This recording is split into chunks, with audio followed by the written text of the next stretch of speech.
Virus infections are amongst the most common arthropod-borne infections in tropical and subtropical areas. There are 4 dengue serotypes. Dengue 1, Dengue 2, Dengue 3 and Dengue 4 are transmitted by several mosquito species, including Aedes aegypti and Aedes albopictus. The majority of dengue virus infections are asymptomatic or mild dengue fever, characterized by flu-like symptoms including fever, chills and headaches. However, in some cases, the infection may lead to more severe dengue hemorrhagic fever, with plasma leakage, and lethal dengue shock syndrome may follow DHF after circulatory collapse.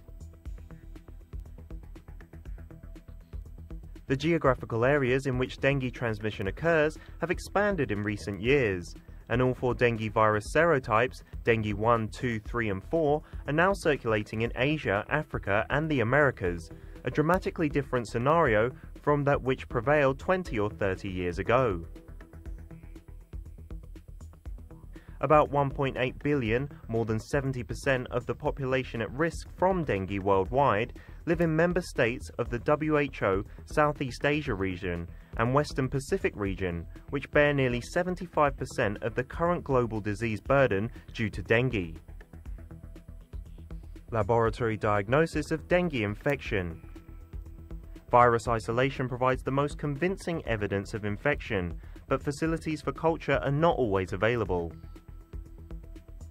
Detection of virus-specific RNA by nucleic acid amplification methods, such as polymerase chain reaction, provides accurate diagnosis but requires expensive reagents and equipment, laboratory infrastructure and well-trained staff. Serological assays that can detect virus-specific immunoglobulin M or immunoglobulin G antibodies to dengue virus are widely available, such as ELISA, HI and rapid test. However, antibody assay cannot be used for early diagnosis. In order to diagnose the early clinical phase, serological NS1 antigen tests are recommended as NS1 antigen is present at high concentrations in the sera of dengue virus infected patients. Typical dengue immune response. The virus passes from the mosquito intestinal tract to the salivary glands after an extrinsic incubation period, a process that takes approximately 7 to 10 days. The NS1 is a highly conserved glycoprotein that is present at high concentrations in sera of dengue-infected patients during the early clinical phase in acute infection stage, and is found from day 1 up to day 9 after the onset of fever. The immune system starts to produce antibodies against dengue virus infection in convalescent stage. Generally, IgM antibodies will be produced first, and IgG will be followed. This immune response must be considered in the context of primary versus secondary dengue infections. The SD BioLine Dengue Duo Rapid Test is designed to detect both dengue virus NS1 antigen and differential IgG-IgM antibodies to dengue virus. SD dengue NS1 antigen could be useful for early acute phase samples from day 1 to 5. An IgG-IgM antibody test was designed to detect antibodies appearing in the convalescence phase after day 5 to 14. Main purpose of duo tests is the simultaneous detection of dengue NS1 antigen and IgG-IgM antibody together, not separately. In immune response to primary infection, NS1 antigen is produced from day 1 after onset of fever and up to day 9. And typically, primary infections have a stronger and more specific IgM response. In secondary immune response, graph shows that IgG rises dramatically within 1 to 2 days after onset of symptoms, simultaneously with IgM antibodies. Therefore, patients with secondary infections will have a positive IgG result usually, but not always with a positive IgM result. What is the effect of the sample timing on the sensitivity of the assay? In the early phases of infection, higher positivity for the detection of NS1 antigen was demonstrated, and the IgM antibodies showed a gradual increase in positivity with days of fever. Therefore, combining the NS1 IgM IgG parameters demonstrated consistently high sensitivity across the temporal spectrum of sample collection. SD Dengue Duo is the first product in the world. Diagnosis of dengue NS1 antigen even during window period. Compensate for the weak point of antigen single test. Fast test result. Results will come out in 15 to 20 minutes. Convenient storage condition, 1 to 30 degrees Celsius. SD Bioline Dengue Duo Rapid Test is easy to use. The materials included in the kit are test pouch, buffer, disposable dropper, capillary pipette, package insert. These materials should be prepared before starting the test. New unopened test pouch. New disposable capillary pipette, 10 microliters for dengue IgG IgM test. New disposable dropper for dengue NS1 antigen test. Buffer. New disposable gloves. Timer. All test materials must be used immediately once opened. Let's begin the test. Check the expiry date on the back side of the test pouch. If expiry date has passed, use another kit.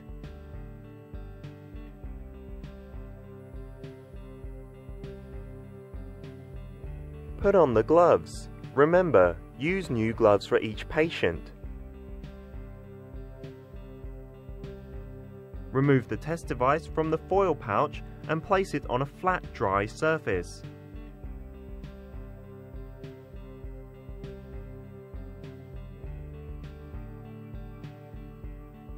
Write the patient's name on the test.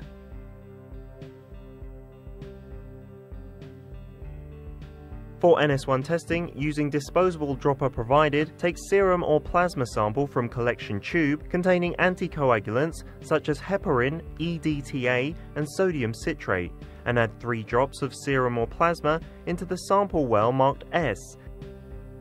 1, 2, 3. At the same time, using the capillary pipette, take the sample from the collection tube containing anticoagulants such as heparin, EDTA and sodium citrate.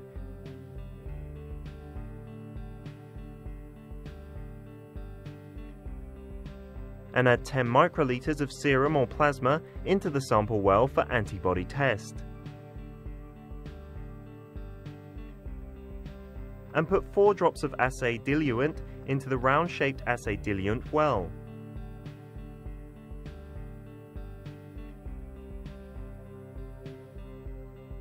One, 2, 3, 4.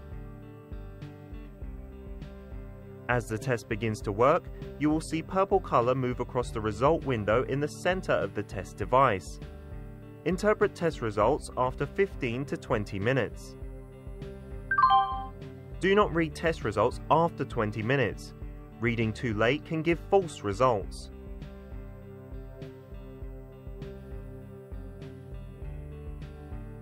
Only one line C on result window means negative.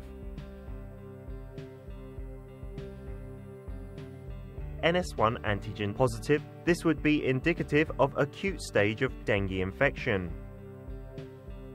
NS1 antigen and IgM antibody positive, this would be indicative of acute stage of dengue infection. Positive of IgM antibody to dengue virus would be indicative of a primary dengue infection. Positive of IgG antibodies would be indicative of secondary or past dengue infection. Positive for both IgM and IgG antibodies would be indicative of a late primary or early secondary dengue infection. The control line fails to appear. Insufficient specimen volume or incorrect procedural techniques are the most likely reasons for control line failure. Repeat the test using a new test device.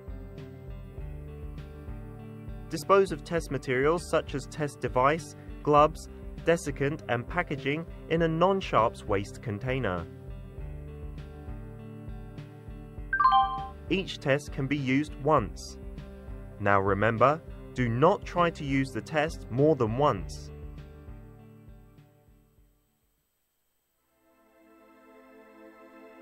When you have a problem with your test, it could be solved by the following. Check specimen integrity for evidence of bacteria contamination, hemolysis, and lipidic substances. Verify labeling, paperwork, and procedures. Have the same technologist retest the specimen. Repeat testing blindly by another technologist. Repeat on reference test blindly. Repeat at different laboratory or reference laboratory. Determine true status by other assays. Recheck equipment and reagents.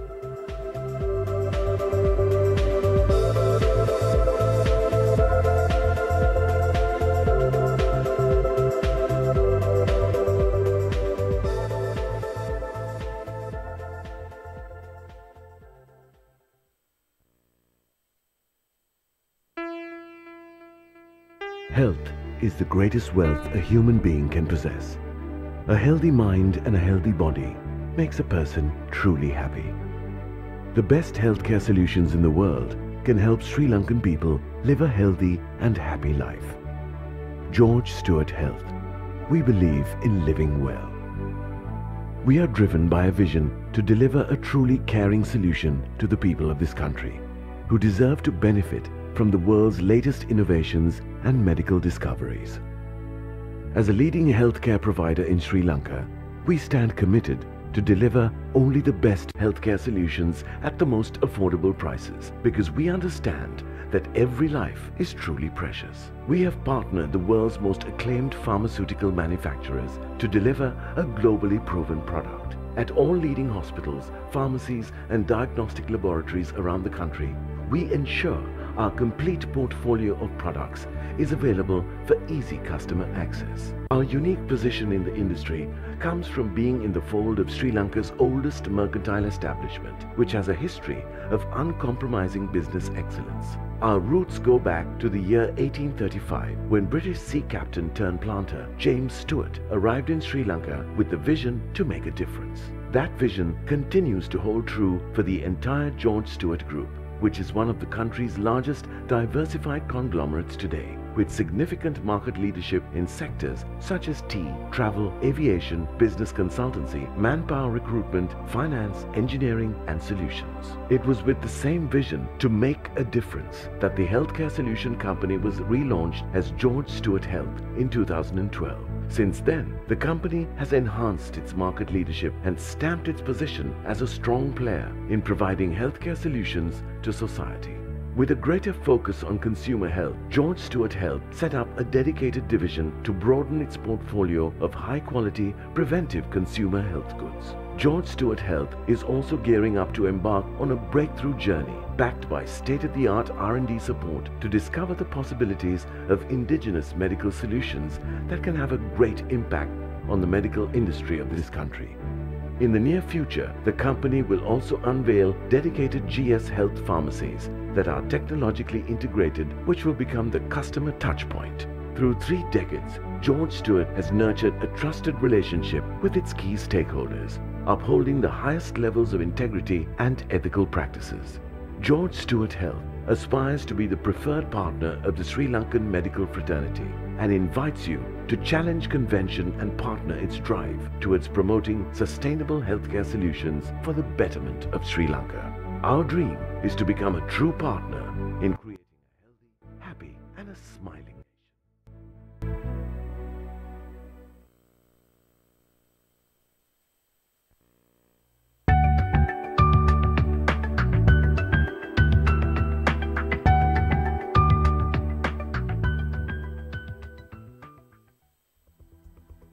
This video was intended to train healthcare workers and provide them with practical information about the dengue virus and accurate use of SD Bioline Dengue NS1 Antigen Antibody Combo Rapid Test. Dengue virus infections are amongst the most common arthropod-borne infections in tropical and subtropical areas. There are 4 dengue serotypes. Dengue 1, Dengue 2, Dengue 3 and Dengue 4 are transmitted by several mosquito species, including Aedes aegypti and Aedes albopictus. The majority of dengue virus infections are asymptomatic or mild dengue fever, characterized by flu-like symptoms including fever, chills and headaches. However, in some cases, the infection may lead to more severe dengue hemorrhagic fever, with plasma leakage, and lethal dengue shock syndrome may follow DHF after circulatory collapse. The geographical areas in which dengue transmission occurs have expanded in recent years, and all 4 dengue virus serotypes, dengue 1, 2, 3 and 4, are now circulating in Asia, Africa and the Americas, a dramatically different scenario from that which prevailed 20 or 30 years ago. About 1.8 billion, more than 70% of the population at risk from dengue worldwide, live in member states of the WHO Southeast Asia region and Western Pacific region, which bear nearly 75% of the current global disease burden due to dengue. Laboratory diagnosis of dengue infection. Virus isolation provides the most convincing evidence of infection, but facilities for culture are not always available. Detection of virus-specific RNA by nucleic acid amplification methods such as polymerase chain reaction provides accurate diagnosis but requires expensive reagents and equipment, laboratory infrastructure and well-trained staff. Serological assays that can detect virus-specific immunoglobulin M or immunoglobulin G antibodies to dengue virus are widely available, such as ELISA, HI and rapid test. However, antibody assay cannot be used for early diagnosis. In order to diagnose the early clinical phase, serological NS1 antigen tests are recommended as NS1 antigen is present at high concentrations in the sera of dengue virus infected patients. Typical dengue immune response. The virus passes from the mosquito intestinal tract to the salivary glands after an extrinsic incubation period, a process that takes approximately 7 to 10 days. The NS1 is a highly conserved glycoprotein that is present at high concentrations in sera of dengue-infected patients during the early clinical phase in acute infection stage, and is found from day 1 up to day 9 after the onset of fever. The immune system starts to produce antibodies against dengue virus infection in convalescent stage. Generally, IgM antibodies will be produced first, and IgG will be followed. This immune response must be considered in the context of primary versus secondary dengue infections. The SD Bioline Dengue Duo Rapid Test is designed to detect both dengue virus NS1 antigen and differential IgG-IgM antibodies to dengue virus. SD Dengue NS1 antigen could be useful for early acute phase samples from day 1 to 5. An IgG-IgM antibody test was designed to detect antibodies appearing in the convalescence phase after day 5 to 14. Main purpose of duo tests is the simultaneous detection of dengue NS1 antigen and IgG-IgM antibody together, not separately. In immune response to primary infection, NS1 antigen is produced from day 1 after onset of fever and up to day 9. And typically, primary infections have a stronger and more specific IgM response. In secondary immune response, graph shows that IgG rises dramatically within 1 to 2 days after onset of symptoms, simultaneously with IgM antibodies. Therefore, patients with secondary infections will have a positive IgG result usually, but not always with a positive IgM result. What is the effect of the sample timing on the sensitivity of the assay? In the early phases of infection, higher positivity for the detection of NS1 antigen was demonstrated, and the IgM antibodies showed a gradual increase in positivity with days of fever. Therefore, combining the NS1 IgM IgG parameters demonstrated consistently high sensitivity across the temporal spectrum of sample collection. SD Dengue Duo is the first product in the world. Diagnosis of dengue NS1 antigen even during window period. Compensate for the weak point of antigen single test. Fast test result. Results will come out in 15 to 20 minutes. Convenient storage condition, 1 to 30 degrees Celsius. SD Bioline Dengue Duo Rapid Test is easy to use. The materials included in the kit are test pouch, buffer, disposable dropper, capillary pipette, package insert. These materials should be prepared before starting the test. New unopened test pouch. New disposable capillary pipette 10 microliters for dengue IgG IgM test. New disposable dropper for dengue NS1 antigen test. Buffer. New disposable gloves. Timer. All test materials must be used immediately once opened. Let's begin the test. Check the expiry date on the back side of the test pouch. If expiry date has passed, use another kit.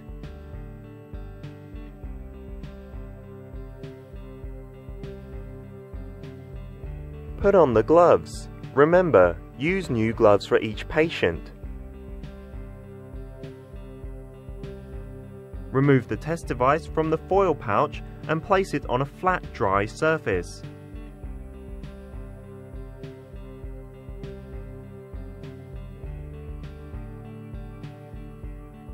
Write the patient's name on the test.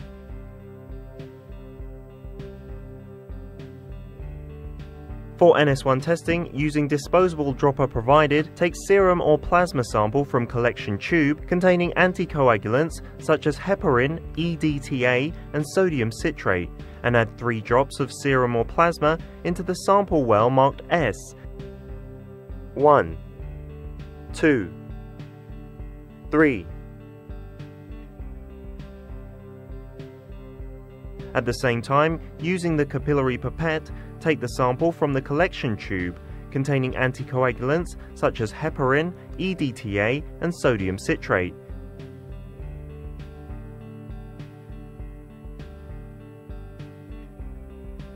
And add 10 microliters of serum or plasma into the sample well for antibody test. And put 4 drops of assay diluent into the round-shaped assay diluent well.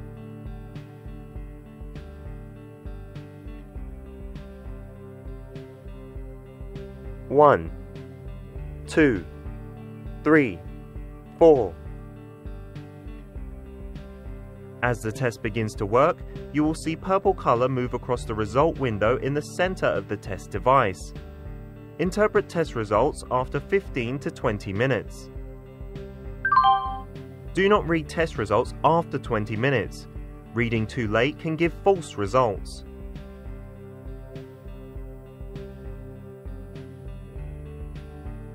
Only one line C on result window means negative. NS1 antigen positive, this would be indicative of acute stage of dengue infection. NS1 antigen and IgM antibody positive, this would be indicative of acute stage of dengue infection. Positive of IgM antibody to dengue virus would be indicative of a primary dengue infection. Positive of IgG antibodies would be indicative of secondary or past dengue infection. positive for both IgM and IgG antibodies would be indicative of a late primary or early secondary dengue infection. The control line fails to appear. Insufficient specimen volume or incorrect procedural techniques are the most likely reasons for control line failure. Repeat the test using a new test device. Dispose of test materials such as test device, gloves, desiccant and packaging in a non-sharps waste container. Each test can be used once. Now remember, do not try to use the test more than once.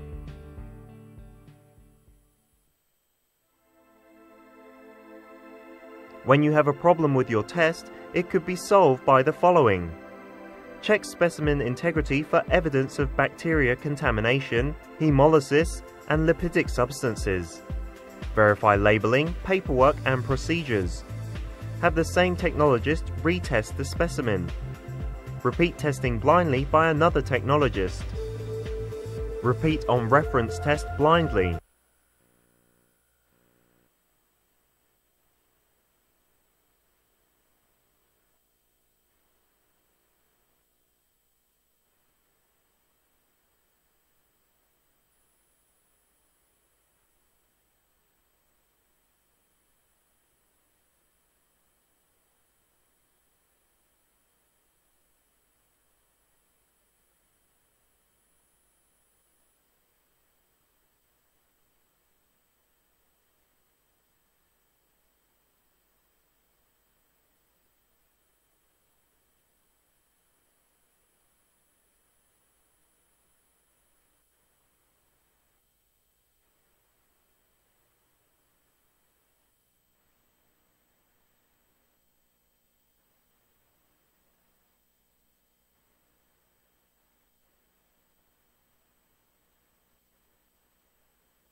A very good evening, ladies and gentlemen.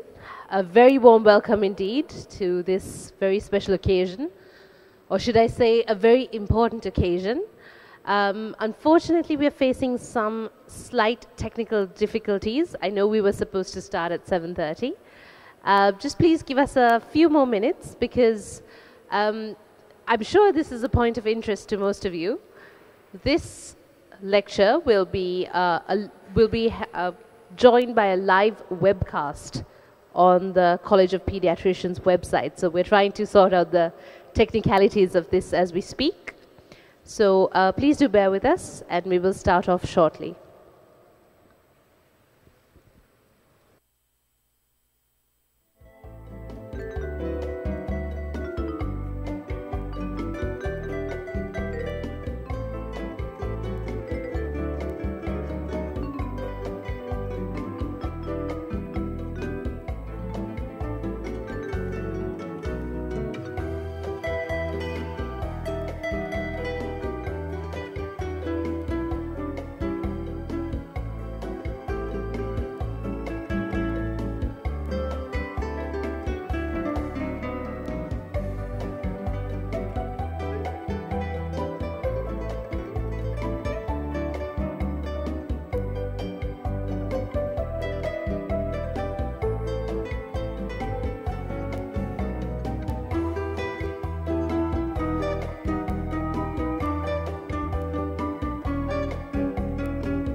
A very good evening to you, ladies and gentlemen, and a very warm welcome once again to this extremely important event.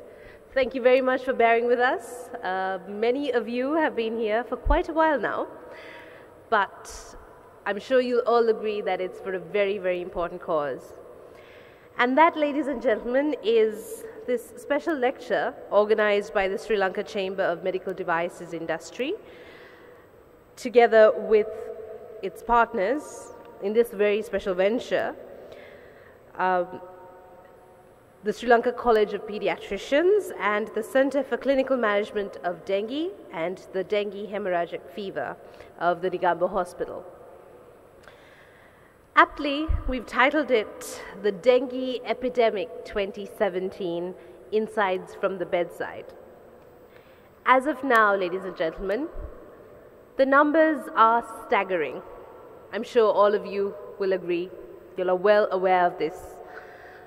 Nearly 100,000 cases, if not more. 300 deaths of this year alone. And it's probably touched us all in some way or the other personally. So it does not discriminate. This is truly something of epidemic proportions.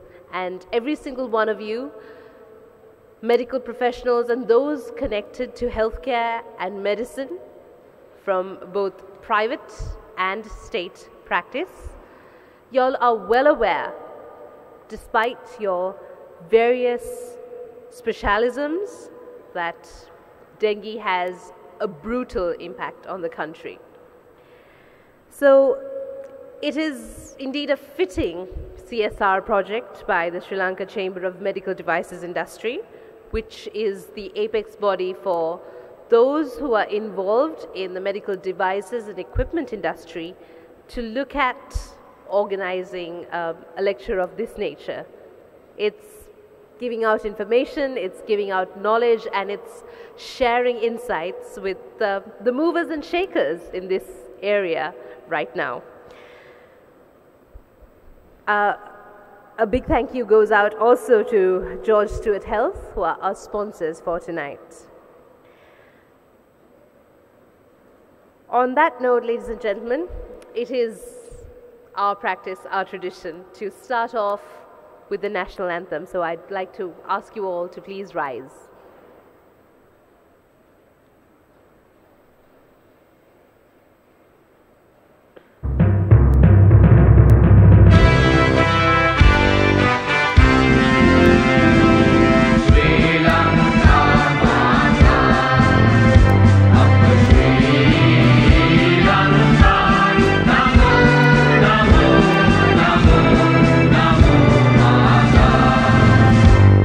Sundara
Thank you very much. Ladies and gentlemen, we are about to begin this lecture titled Dengue Epidemic 2017, Insights from the Bedside, with our guest speaker tonight, Dr. Lakuma Fernando, who among his many qualifications is also the president of the Sri Lanka College of Paediatricians, the clinical head for the Center for Clinical Management of Dengue and Dengue Hemorrhagic Fever of the Negombo Hospital in Sri Lanka, and is also a consultant pediatrician at the General Hospital of Gampaha. Ladies and gentlemen,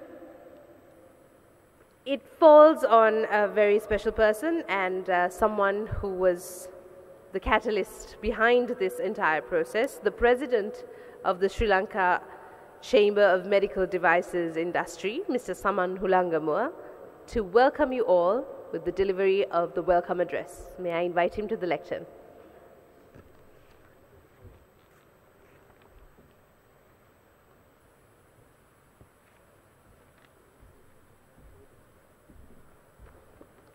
Good evening. Our keynote speaker, Dr. Lakuma Fernando, healthcare professionals, chairman of the session, Professor Lama Bandhu Surya, Dr. Amal Harsha De Silva, Deputy Director General, Health Services Medical Ministry of Health, members from the College of Paediatricians and Center for Clinical Management of Dengue, distinguished invitees, ladies and gentlemen. I am honored and humbled to welcome you all from far and near this evening. Our sincere thanks for taking time off your busy schedule to be with us this evening. The Sri Lanka Chamber of Medical Devices Industry has over 40 member companies. We aim at promoting the medical devices industry so as to increase the quality, safety, efficacy of medical devices used in the island. It also functions to improve the benefit and opportunities of the local manufacturers. One of the key functions of the Chamber has been licensed with the National Medicines Regulatory Authority and other private and public institutions on behalf of the medical devices industry. Sri Lanka is currently facing the worst dengue epidemic it has ever seen. The number of reported cases has escalated to over 95,000 with an unprecedented 300 deaths, and we are informed the worst is yet to come. As an institution that is actively involved in promoting the welfare of the medical devices industry, we are proud to partner with the Sri Lanka College of Paediatricians and the Center for Clinical Management, Dengue and Dengue Hemorrhagic Fever to organize the lecture of this capacity. Our member company, George Stewart Health, has volunteered to support the Chamber in supporting this lecture. We believe that the lecture will be immense benefit to all the doctors present here and contribute to improve patient care. Dr. Lakuma Fernando, the pioneer in dengue management, has been kind enough to accept our invitation to deliver the keynote address. Thank you, Doctor. An expert group of panelists has also been organized for question and answers discussion. We urge all of you present here to use this opportunity for greater benefit. On behalf of the Sri Lanka Chamber of Medical Devices Industry, we thank you once again for your gracious presence and welcome you all to enjoy the rest of the evening. Thank you very much.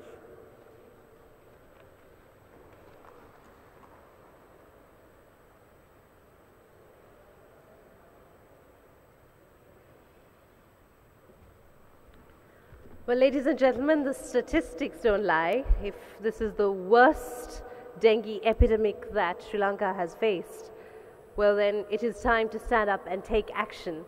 And of course, I was told by the organizers that there has been a really good response for the idea that this event created, with requests to attend from far and wide, from various specialisms, medical professionals, from every corner and every reach. So it's wonderful to have about 120 members of the medical profession, both private and public, that are here tonight. So without further ado, let us go on to our lecture for tonight, our keynote speech tonight. But to introduce our speaker, I also have the very eminent and well-known professor, the Emeritus Professor of Pediatrics of the Faculty of Medicine of the University of Colombo, Professor Lama Badusuriya, who I'd like to invite to the lectern to introduce our guest speaker.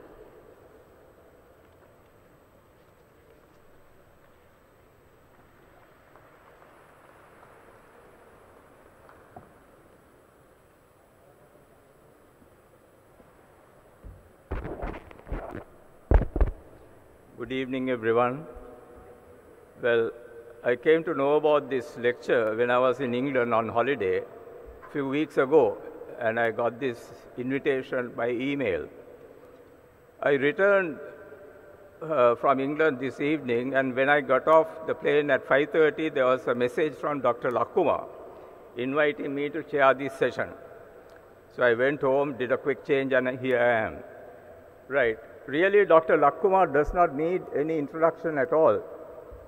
I first came to know him more than 30 years ago when I was teaching at Ruhuna, because he was a student belonging to the 4th batch of students. From that time, I had known him very closely. He came to work in our unit as a registrar in the early 90s, and after that, he had been occupying very important positions. Really, I don't have to repeat, I think, what others have said. But he had done a tremendous service, not only for this country, but also to Pakistan, Lahore, Pakistan.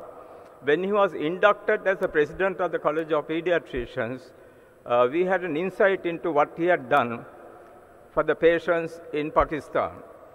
He was trained in the management of dengue fever with some others in Bangkok at one of the specialized centers. And after that, he had come back here and he had trained quite a lot of our pediatricians, physicians, and also medical officers.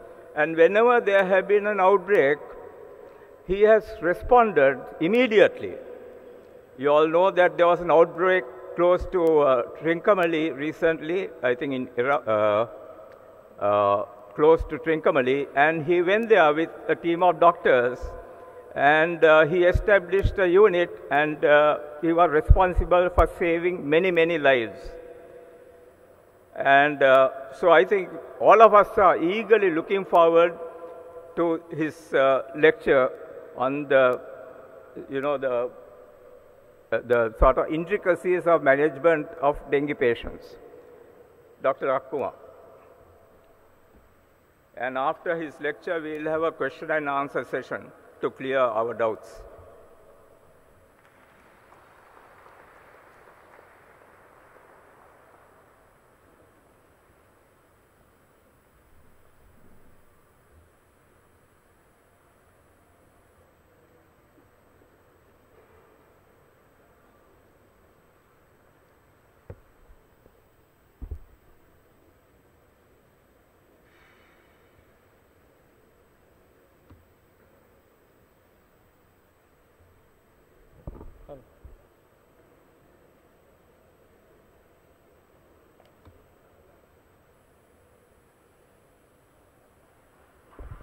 Thank you very much, sir, and good evening, everybody, and sorry about all the delays. I don't know for how long I'm going to keep you up, but I'll try to fasten things up. This talk is mainly designed to be a little technically advanced one, because I mainly wanted to tell about my experience and wanted my friends and colleagues to tell me their experience, as well as if there is anything to take from what I say, to take them for their practice. I'm asking all of you not to silently tolerate your disagreements. I'm sure there will be many things which you might not at once agree. Please ask questions. Healthy confrontations are useful and welcome. New questions will help me to think better and find better solutions. I always tell that I don't like people to just agree to what I say, but rather, at least if you can't get up and ask during dinner, come and tell, no, I don't agree with you. That's what I really want. I'm going to tell you about my experience of going through a large number of dengue patients for a long period since I returned from Thailand, and also for the past 85 months, I said.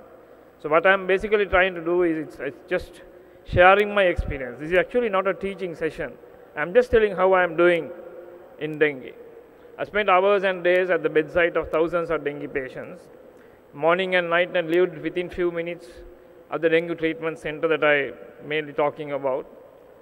So whenever there is a call, I could go there.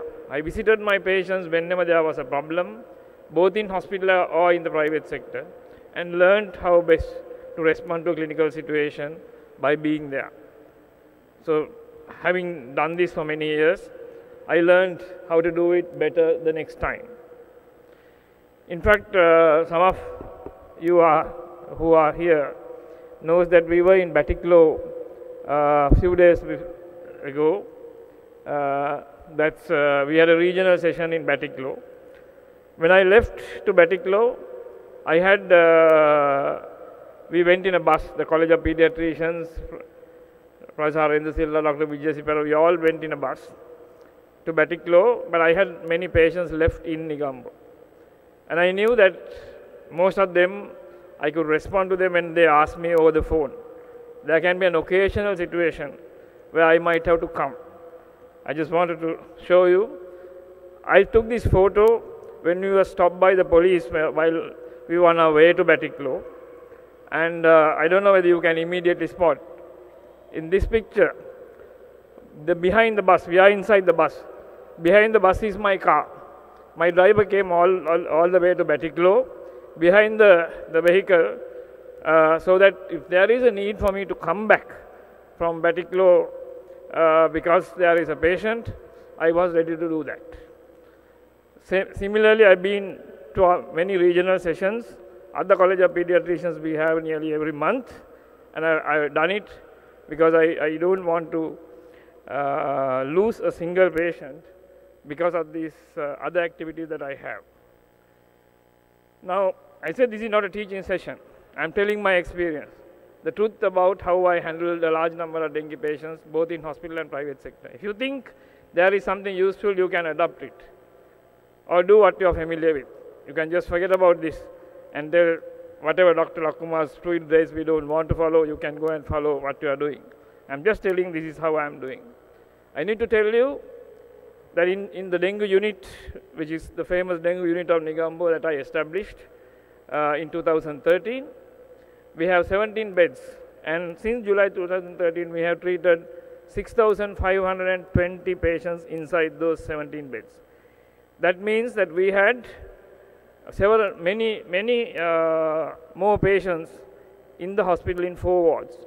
Today we have 17 patients inside my dengue unit, but another 500 plus patients in nearly or 600 plus patients in 2 medical wards and 2 pediatric wards. Anytime if we have the worst 17 in our dengue unit, and if a patient gets bad, they will be brought to the dengue unit, and out of our 17, the best one, who is at least slightly stable, is sent out to the ward. So during the course of today, we had several admissions, and several patients had to be sent out because to accommodate somebody who is more severe. Then for all the admissions that we have had inside our dengue unit, time to time when we had less dengue, the epidemic was less, when the hospital had only about, say, 30-40 patients only, then we had patients who are coming at a relatively higher platelet count and so on. So whenever we had a patient coming to us early, with platelet counts of more than 100,000, we had 0 mortality.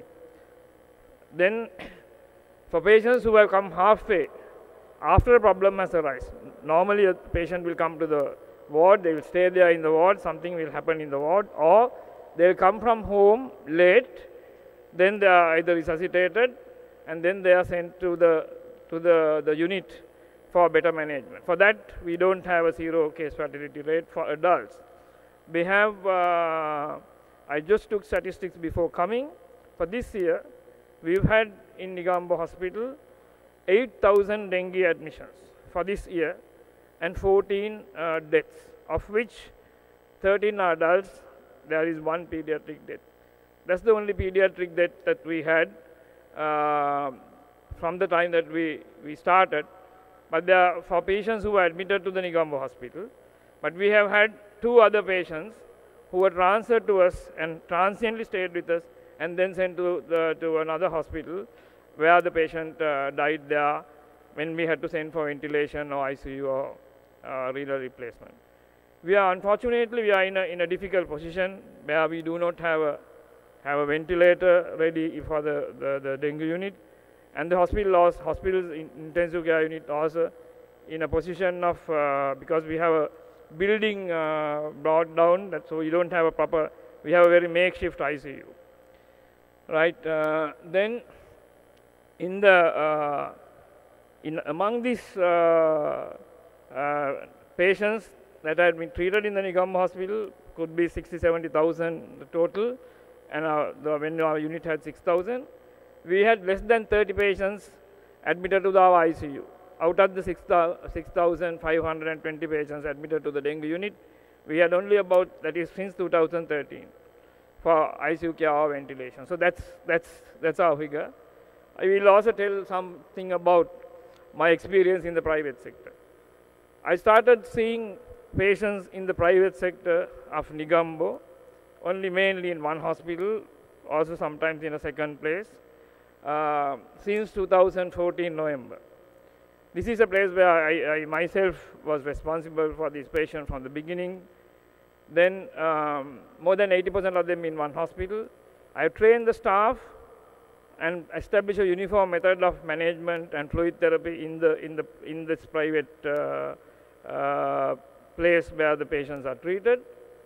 I insisted on monitoring using a multi-para monitor in the critical phase of all our patients. Sometimes there may be a little lapse, but this may be a unique situation where I insisted that such facility should be there for our patients who are in the critical phase, who are known to be having leaking. Then I also wanted ultrasound scan facility to be there 365 days and almost any time. You don't always get a radiologist to come and do the scan, but I had people who have been trained to do bedside ultrasound scanning, limited ultrasound scanning needed in dengue. Then I saw both children and adults, but always when I had to look after an adult patient, I had a general physician and an adult physician also coming into the team. I never saw a single adult patient alone myself. Then the number that I saw, I haven't written it here because I don't want this slide to be taken away. I've seen more than 1,000 patients this year in the private sector as in-node patients, right? It is, and my admission criteria has been, most of the time we admitted patients whose platelet counts are below 140, 30 or 50,000. Occasionally there were patients who got admitted, so they were kept without admitting early. Then our discharge criteria, most of the time, the patients whom I treated in the private sector were discharged when their counts started rising at counts as low as, say, 30, 40,000. So that their stay in hospital has been short in the private sector. I never transferred a single patient whom I looked after in the private sector since 2014 November, from the time, to the hospital. So I never wanted to keep my patients in the private sector when they become bad to send back to hospital or to my dengue unit. My dengue unit and my private sector was totally two separate places. So it was not to. So I looked after them from the beginning to end in the private hospital I kept without sending them. Then we never used the patient. There was one patient, I think, who had been sent to the dengue unit. That is because the father was a PHI, he wanted to go. That's the only instance. There had been 1 or 2 instances where the patient, for financial reasons, have gone halfway, but all those numbers are very few. They are only about a total of less than 5 patients over a 3-year period who left while under treatment in the private sector. Then I have never put a single patient whom I looked after except for about 3 patients to the intensive care unit of the private sector. They were all kept or managed in the ward, not in the ICU. However low their platelet counts are, they were not put to the ICU. Then there has been few instances where an ICU occupied, a patient occupied an ICU bed transiently because they did not have a room. That is for the normal charges. I insisted, if you are keeping in the ICU for a day, because until you get a room vacant, that patient should be charged only the normal room charge, not the ICU charge. And this last one, I was told by somebody who read it, don't say this, then you will have a death. I have still maintained 0 mortality for all the patients whom I have looked after in the private sector from the time I started in 2014. What I am trying to tell you is that if the dengue patients are looked after carefully, and if you are around to respond to them, and if you don't look after them when you are not around, then you possibly can give them almost a 0 mortality. Look at this epidemic of 2017. We have had a strange phenomena. The 3, this is from Dr. Janaki Abhiratna, the virologist at MRI. We've had more than 100,000 cases and 301 deaths in a 6.5-month period.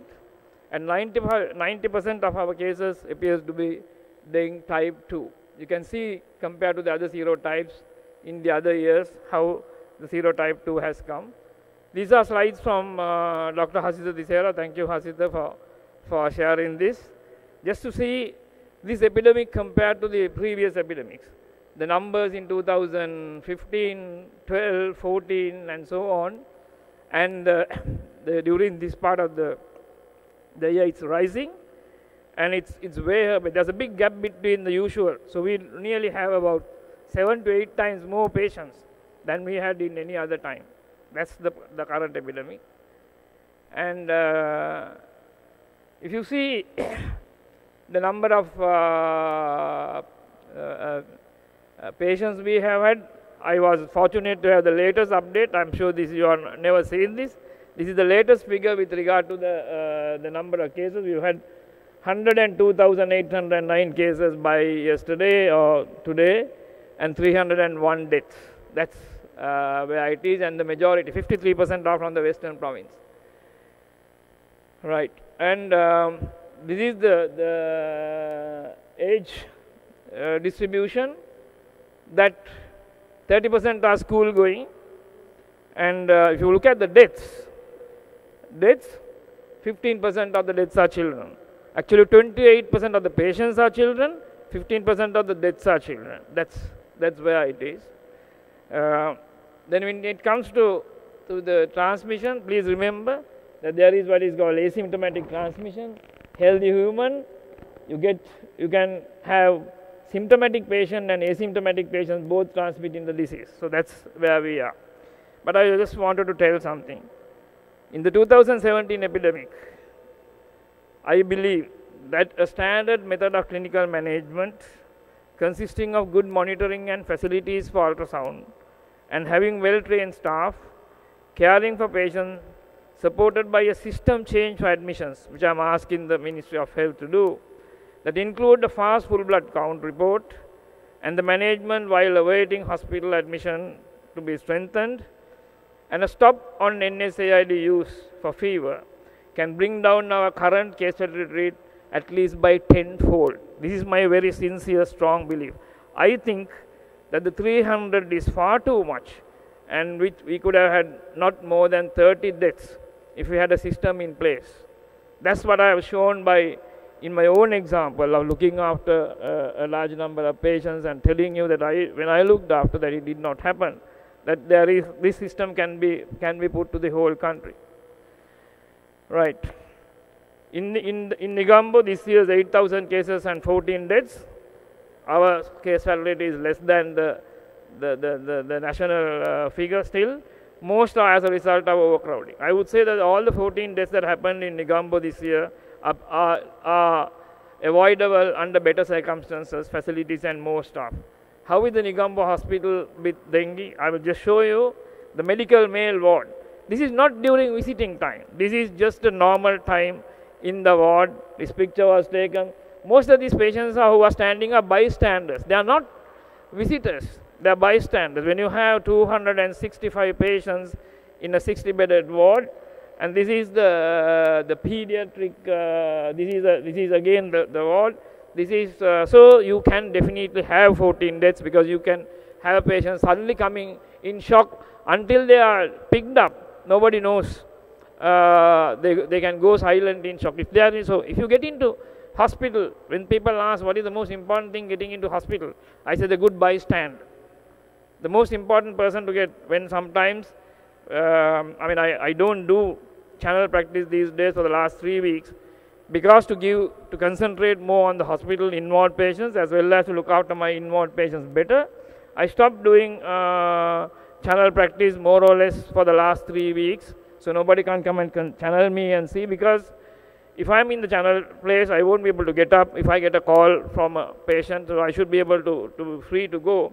But when I occasionally ask people, everybody cannot get admitted to the hospital, I tell them, you go to hospital, take a good bystand and go. Who will stay alive, who will not be the old man who will fall asleep while you are, and who will give you the fluid every hour or so. So that's how that you have so many bystanders. This is the first dengue unit, high dependence unit I started in 2010. This is some of the pictures in Pakistan. Now this is when I returned in 2010, I had a meeting like this along with the people who along with the other 5 people who went with me.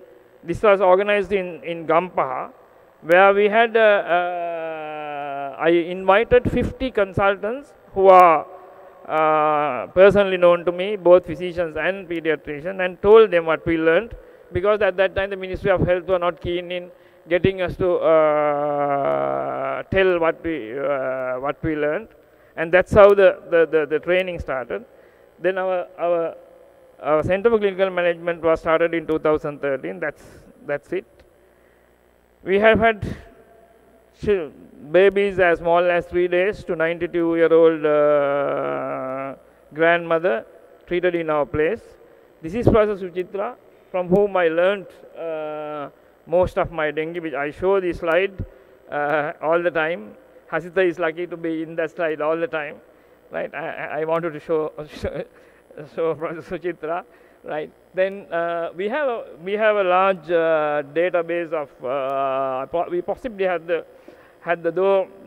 largest database of dengue and dengue hemorrhagic fever patients who are in our unit, and we had a look at it.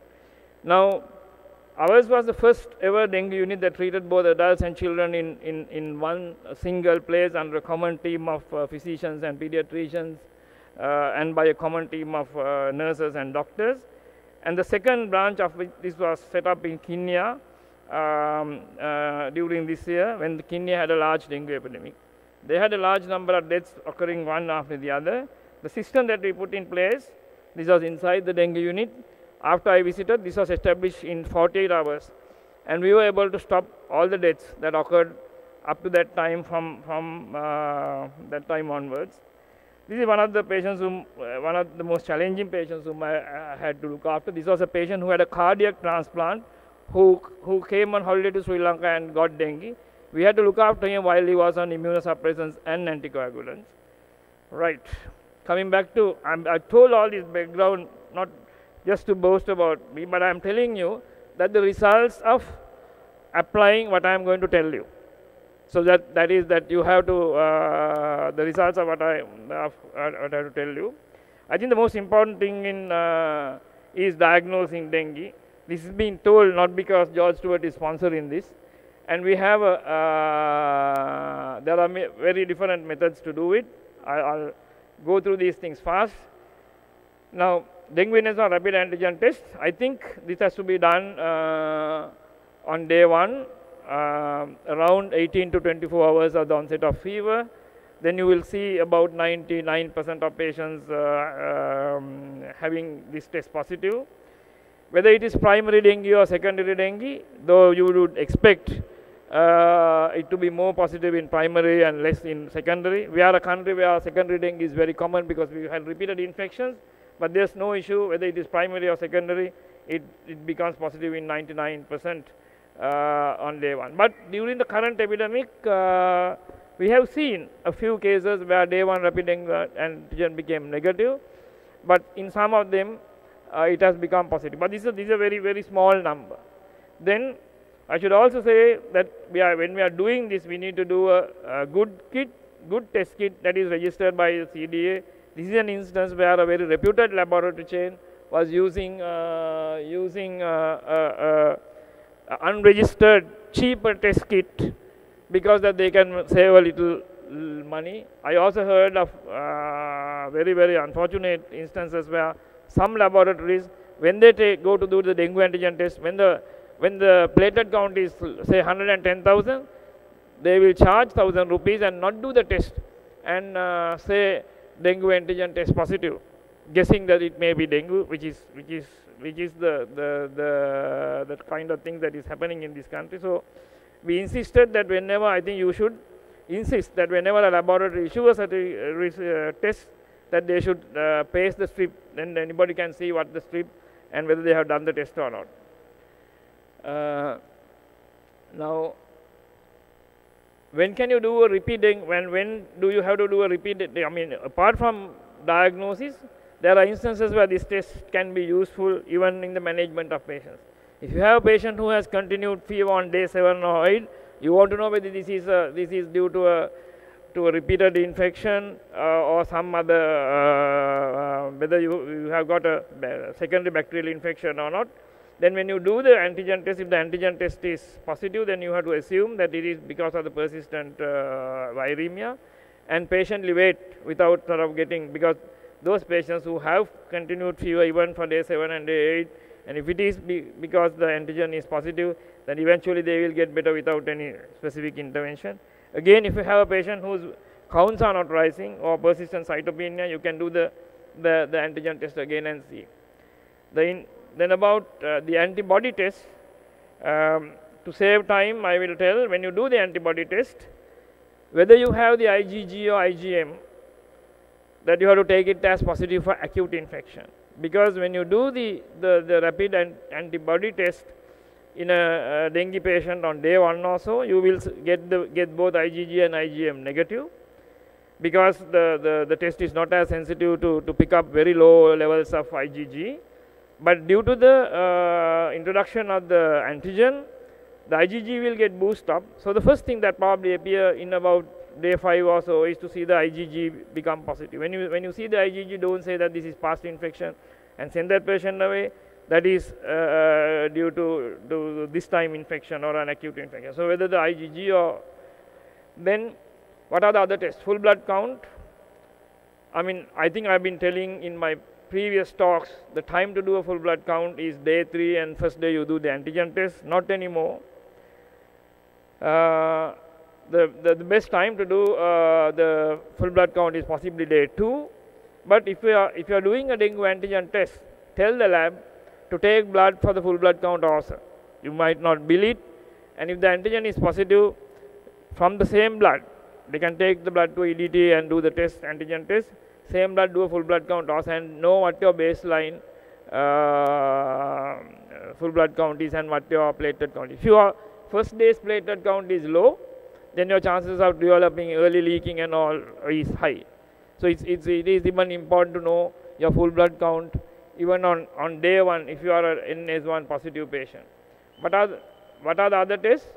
Other tests include things like CRP. I also mentioned that when you do, the other importance of doing a full blood count on day 1 will be when you repeat it, if you see a very rapid drop, suppose the first day's count is 400,000 and the second day is 200,000, then that is significant. In fact, the only pediatric that happened in Negombo, this was a patient who has got admitted on day 2 with a platelet count of 480,000. That day there were 95 dengue patients in the ward, and the second day's or the third day's platelet count was 230,000. Because it is 230,000, actually the SHO thought this patient's platelet count is still too high and omitted the drips and probably did not monitor that patient to see that the next day at 9 p.m. her platelet count was 230,000, but by 8 a.m. it has dropped to 80,000, and that night she has started leaking, and while there were delays in getting the reports, so that's actually the death was due to the report not coming in time and people not knowing that she has her counts have come down, and she because there were 95 other patients, she leaked and had prolonged shock without anybody noticing. Right. If you have when you do a full blood count and if there is a high white cell count, it's always good to think whether there is some form of bleeding. This can happen in patients who have received NSAIDs, who may be having very mild bleeding, which may be shown by increasing white cell count. Then if you have a high CRP, I think you should not take it lightly, and if it is not getting down, that you need to treat it. I treat at least put them on an antibiotic early. Then you should not get distracted with various different symptoms during the dengue time. Any fever can be dengue. Now, once a diagnosis of dengue is made, the next most important thing is to identify DHF, because more than 95% of our deaths are in the DHF group. So if you know whether you are DF or DHF, then your chances of surviving is very high. Don't get too worried about this atypical or expanded dengue syndrome, or where you have very unusual features. People talk about them a lot, but in actual practice, the true nature of them is very small. And sometimes I will tell later that otherwise well patients who get, say, delirious because of the high fever will be diagnosed as dengue encephalopathy unnecessarily. So over 95% of dengue deaths occur in the DHF group, and the most important thing is identifying DHF. This is something you know, that the difference between DF and DHF is that you have a leaking phase in DHF and there is no leaking. Now, diagnosing DHF, I will not spend a lot of time, but I am trying to tell you, if you look at the WHO definition for any research or anything, all what you get is if you have a rising hematocrit and a dropping platelet count is what comes as a definition of DHF in a dengue endemic area. But I think for all practical purposes of managing and saving patients, this is not good enough. I think currently ultrasound is the most objective way of diagnosis to diagnose DHF in the clinical setting.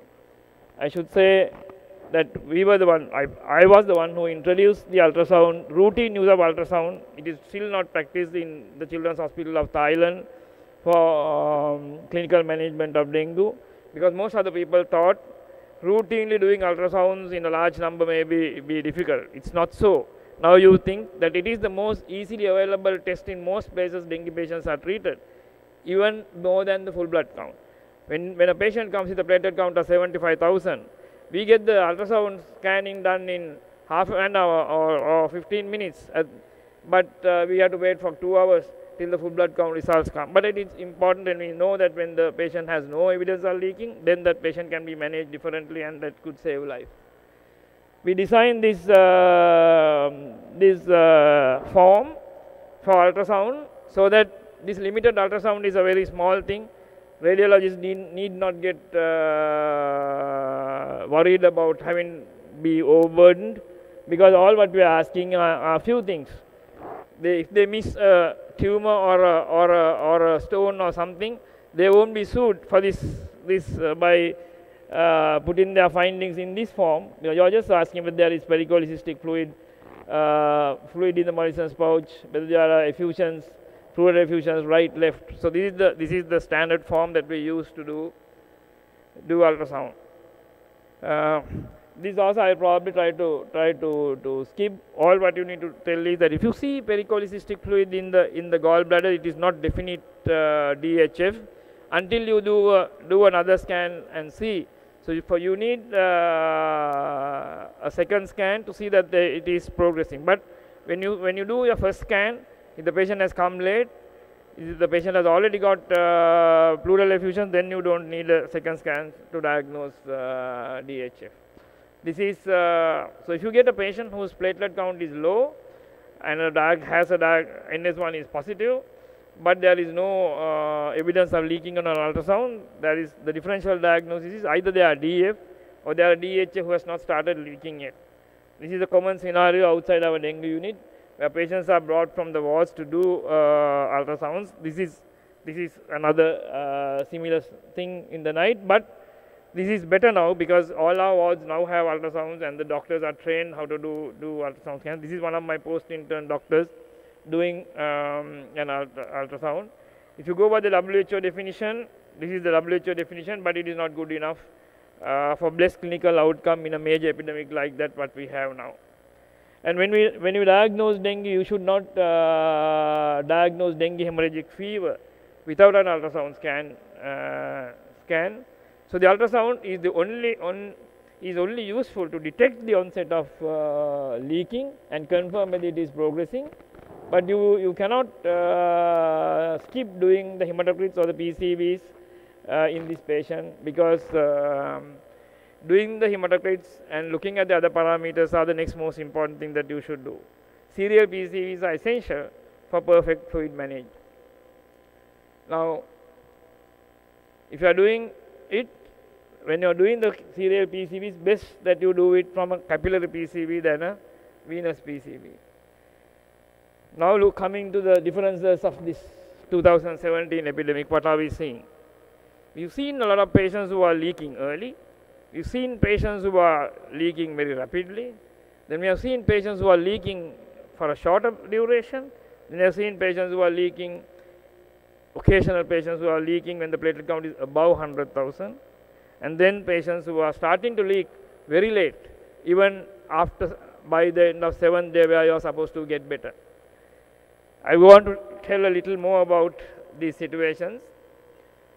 Now, I've seen patients who started leaking as early as end of day 1 or beginning of day 2 in the current epidemic. I'm sure people who are heavily involved with dengue, all of you have seen this. And we have objectively proven it through serial ultrasounds, so there is no doubt about this. Then you have had rapid leakers who develop early shock, and also those rapid leakers, one thing that you need to remember is those who are rapidly leaking, don't think that they will rapidly leak like that for 48 hours. Most of the rapid leakers stop. This is my observation. Most of the people who are rapidly leaking don't keep giving fluid thinking this is a rapid leaker, this one needs a lot of fluid, and finish the fluid. Most of the rapid leakers stop it also early. Then the duration of leaking, we have carefully monitored the duration of leaking of our patients, and I would say that I don't think that they leak for anybody is leaking for more than 48 hours. Most of the time it's for a shorter duration. In this current epidemic, my understanding is that the average duration of leaking is only about 36 hours.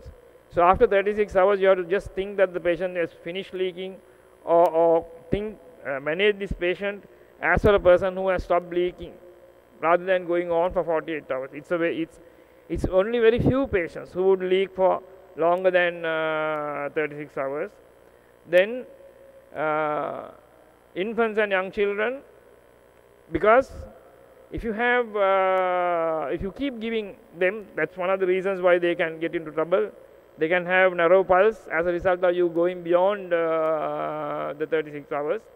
Infants and young children, most of them leak for less than 24 hours. This is a time where a lot of infants have got affected, but most of these infants leak for less than a day, less than sometimes for 6 hours, 12 hours, 18 hours and so on. Then I have seen many patients who have completed leaking by third day. Now third day is the day that you start leaking, but I have seen patients who have started leaking and finished leaking by 3 to 3.5 days. Leaking above 100,000 platelet count. A lot of people will say I have seen a lot, but I had a look at this. I believe that this is less than 1 in 2,000. It's not all that common. But the thing is, like the patient whom I mentioned, a patient can come to you with a platelet count of 250,000 or 200,000 taken at 6 o'clock in the morning, at 12 o'clock, and when you do an ultrasound scan, you will find that the patient has got leaking. So don't think that this patient is leaking at 200,000 unless you do another full blood count after you see the fluid in the lungs, and if that count also remains above 100,000 only, you can say that the patient has leaked when the patient is above. Because many of these patients whom we have seen, those are patients whose counts have come down rapidly down. So after you notice the leaking, that you will see the post ultrasound scan full blood count is less than 100,000. Because in this thing, I noticed some of the clinicians, our colleagues, exaggerate things and tell, mekena okkomalla the laksha dekata wada big. It is misleading. It is misleading. You should not really tell things without properly assessing, and it can lead to a lot of wrong interpretations. Therefore, don't think that there are hundreds of patients who are leaking above 200,000. It doesn't happen. Then early leaking is one of the main cause of death in this current epidemic. I don't know whether you could listen. This is a patient. Again, make a patanga. Una patanga. Senasura Dudi. Sikura the Podaka Tibune. Sikura the Samani the Vatacara. Senasura the Portagia. Nicola the Portigi. Nicola Portagia. Oh.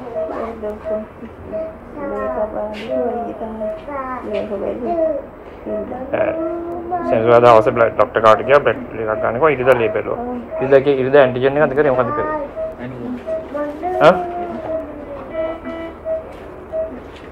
يعني ඊයේ මොකද ඊයේ test කරානේ ඊට පස්සේ full blood count ඊයේ කරේ full blood count එකක් ඊට පස්සේ අපි තමයි antigen හරි ඊයේ full blood count එක කරේ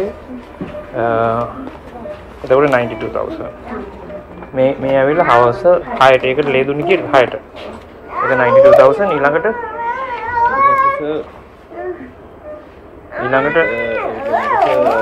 මේක 92,000 ඒක සර් 92,000 25th නේ මේක සර් 26,340 am එක ඊට පස්සේ 26,340 am කියන්නේ ඊයේ උදේ පාන්දර ඒක 50,000යි නේ අද උදේ 50,000යි ඊළඟට අලුත් එක අපි කරා සර් this is 6 am කියන්නේ අපි 6 ට යවනවනේ 190,000යි හරි මේ ඔක්කොම ටික උනේ සෙනසුරාදා දවල්ෙන් පස්සේ උණ ගත්ත කීයද මොකද I'll tell the story in short. I recorded this just to prove this patient. I recorded this on Monday morning at 8 o'clock. She went to the fair on Saturday. Saturday is the day that she said she had a very mild headache, for which she took a Panadol. She was perfectly all right on Friday. She went to, she was well. She developed fever only on Saturday morning. Monday morning, she had bilateral pleural effusion. And she had leaked. Her platelet count, she has 2-3 counts. Her count has dropped. She developed fever on Saturday. By Monday morning, her platelet count was 29,000, and she had bilateral. So those are the I mean, they are not very common. It hasn't happened in 25% or so, but it will happen in few patients. But in a large number of patients, that's probably is one of the reasons why we have had deaths. Look at this example. He's a cook from Nigambo. He got fever on day one. He visited the GP. The general practitioner told him to get a dengue antigen test done. showing this to tell you the value of doing the knowing the diagnosis on day 1 itself. He was asked to get a dengue antigen test done on day 1 and do a full blood count on day 3. He was feeling weak. His family lives in Anuradhapura. He is working as a cook in Nigambo. He was feeling weak and had fever, body aches. So he stayed. He thought he'll go on the 3rd day and get both tests done. But 3rd day when he went to hospital, he's had bilateral pleural effusions. He has already leaked a lot, and he has his platelet count had dropped to 35,000. His antigen was positive, but he had complete renal shutdown. We tried to, we had a problem in taking his fluid out because of the renal shutdown. We sent him to Maligawatha hospital for dialysis, and I mean the logistics of sending and then going here and there. Before he was connected to, he was very dyspneic also because of the because already the fluid had leaked and the fluid started coming also when we sent him on the 3rd day night, and he died at Maligawatha hospital. So that's then. This is another lady. She got fever. She was from a very well-to-do rich family. She got fever on Saturday, on Friday, and she got a full blood count done on Friday evening. Friday she went shopping also, and then one mistake she did, because of the Friday evening she has taken 1 tablet of mefenamic acid, and then on Saturday she got admitted to a private hospital. I didn't see her, and her platelet count was 94,000 on admission, just less than 24 hours after the onset of fever. But nobody took her very seriously because she looked well, though the count is 94,000. Still the hospital hasn't really set up to monitor and so on. I said that for all my patients, I insist when their platelet count is below 100,000 or so, if there is evidence of leaking, that I insist the private sector that they give them a monitor. I know that most of the clinicians who are seeing dengue patients in the private sector, you won't get a monitor, and it is standard, and you're not in a position to insist. But I'm telling you, they can charge for the monitor. If they can give a monitor and they can charge for the monitor, and still you probably have to keep a patient like this only for 4 days in hospital, and it is fully worth having it. If it is possible to make it a rule for all, at least for the private sector, then you can save a lot of patients. So this patient, that kind of thing did not happen. Then Saturday she got admitted. She had prolonged shock overnight from Saturday to Sunday, and she became quite unstable, and her heart rate went out to 150. I was contacted. Then I told them to send to that I was asked to come and see in the private sector. I said I don't want to come in at a later time because I had not seen her at the beginning, and wanted them to send the patient to our dengue unit. Within half an hour of coming, by that time she had complete renal shutdown. One thing I need to tell you is, in this situation, if you have your liver involved, if you have prolonged shock, earlier what we have seen in the previous epidemics is that when you have about 4 hours of prolonged shock, you have your liver involvement, and then you have about 8 hours of prolonged shock, you get the kidneys also involved. Here at the current epidemic that we see, the kidney and the kidneys getting involved very early. So when she was brought to us, she had already got complete renal shutdown. Sunday afternoon, when she was brought to our dengue unit, she got admitted to hospital only on Saturday. She got fever only on Friday, and she had complete renal shutdown. She was dyspneic. We had to ventilate her. Our setup of ventilation was also not wonderful, and she had, when we sent the AST, it was 15,000. Within a day, it's gone up so much, and then though we kept her going on the ventilator till Monday morning, she was almost gone by Sunday itself. That is Saturday admission, Friday fever, Monday morning she is dead. So that's what is you see in early. But if you if you carefully look after this one, this kind of patient from the beginning, this death is very much avoidable. I'll give an example. This is the 6-month-old baby of a cardiologist. He contacted me and told that his son has got fever, and the platelet count is 161,000. 161,000 on day 1. I told that since you are an infant, that you should come and get admitted. He wanted to get admitted to the private sector. I had to discharge another doctor to take her in. I discharged the other doctor whose platelet count was rising. It was just 29,000. I had to discharge her to take this one in. I said it is important for you to come. And within a very short period, this one's counts came down. And by day 2, say within 1.5 days, he started leaking. He developed bilateral pleural effusions despite receiving only a total of 2 ml per kg of fluid. And his platelet count on day 3 was 11,000. But because we took over him from the beginning and we monitored him carefully, he had a success story. His IgG and IgM both were positive, though he's a 6 months and 2 weeks old. Both, that means that he's got evidence of at least 2 dengue infections within 6 months and 2 weeks. This boy is another example. He was 18 years of age, and he went to hospital on day 1. He said that on Saturday evening he went to church at 5 p.m. Then he got fever there. He went to hospital at 12 noon the next day. His platelet count was 149,000. He was sent home. That sending home was not right. We got into a triage to admit patients who are having platelet count of below 130,000. But I think if you have a platelet count as low as this on day 1, that patient needs respect.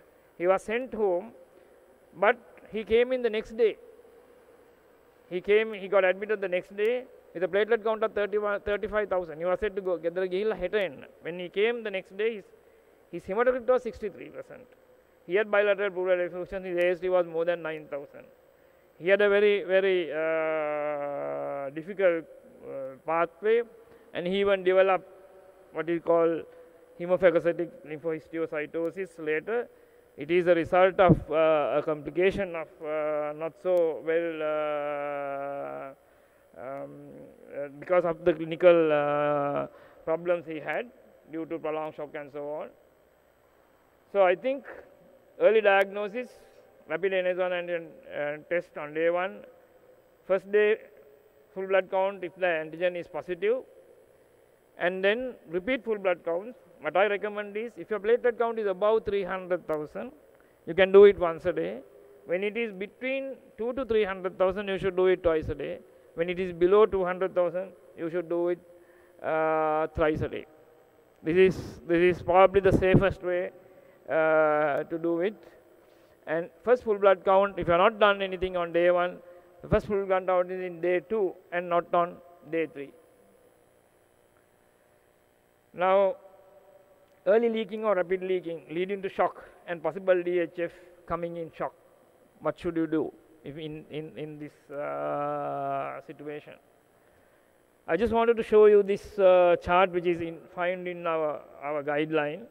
Forget about the fluid rates, which I am telling that the fluid rates are not to be followed. A patient can get into shock in these 3 places, A, B and the middle one. The middle one is the classical place where we would think that the patient will have the maximum amount of leaking and will get into shock. But you can get into shock even before that, even at A or even at B. If you are a dehydrated patient, when somebody is coming in shock, the differential diagnosis is you can be a dehydrated person who has no leaking, or you can be a mild leaker who had dehydration before the onset of leaking. That is how, if you have that kind of thing, in this patient, if you are already dehydrated, little leaking can make you go into shock very early. Now, if that is the case, giving this patient a fluid to resuscitate the patient and get the pulse back, But if you keep following up this patient because he come in shock with a high fluid rate, when the patient is leaking slowly, you are going to end up with the disaster. So remember that when a patient comes in shock, it does not necessarily mean that the patient is at the peak of leaking.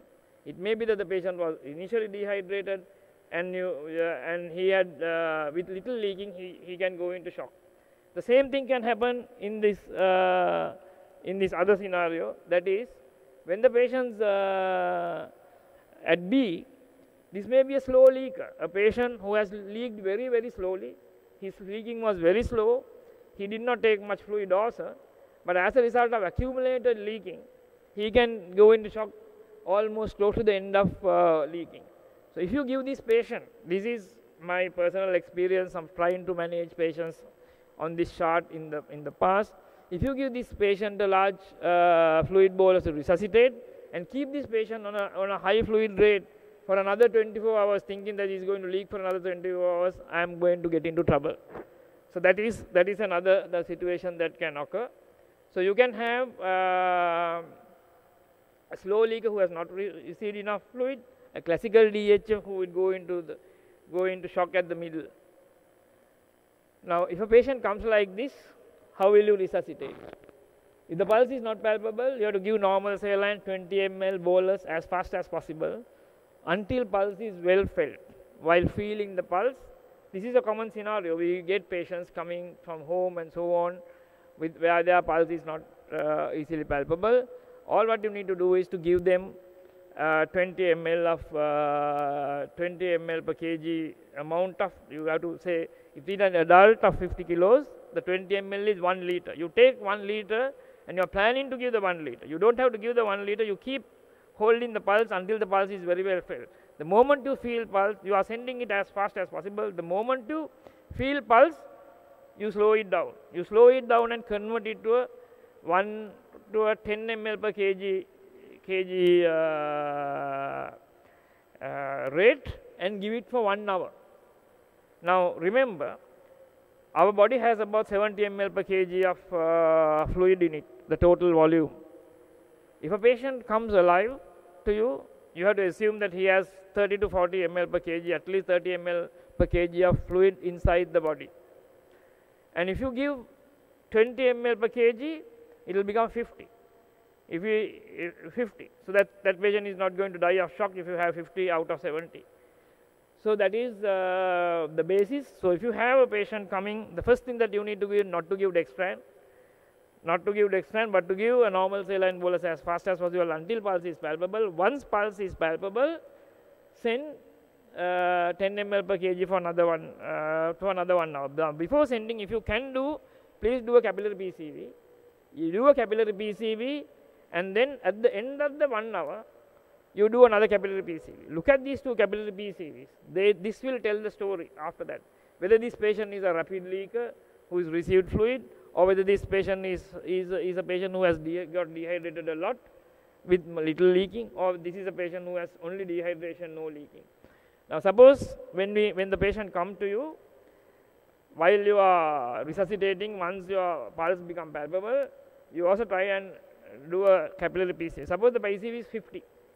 Once you give the 10 ml per kg, the 50 becomes 42.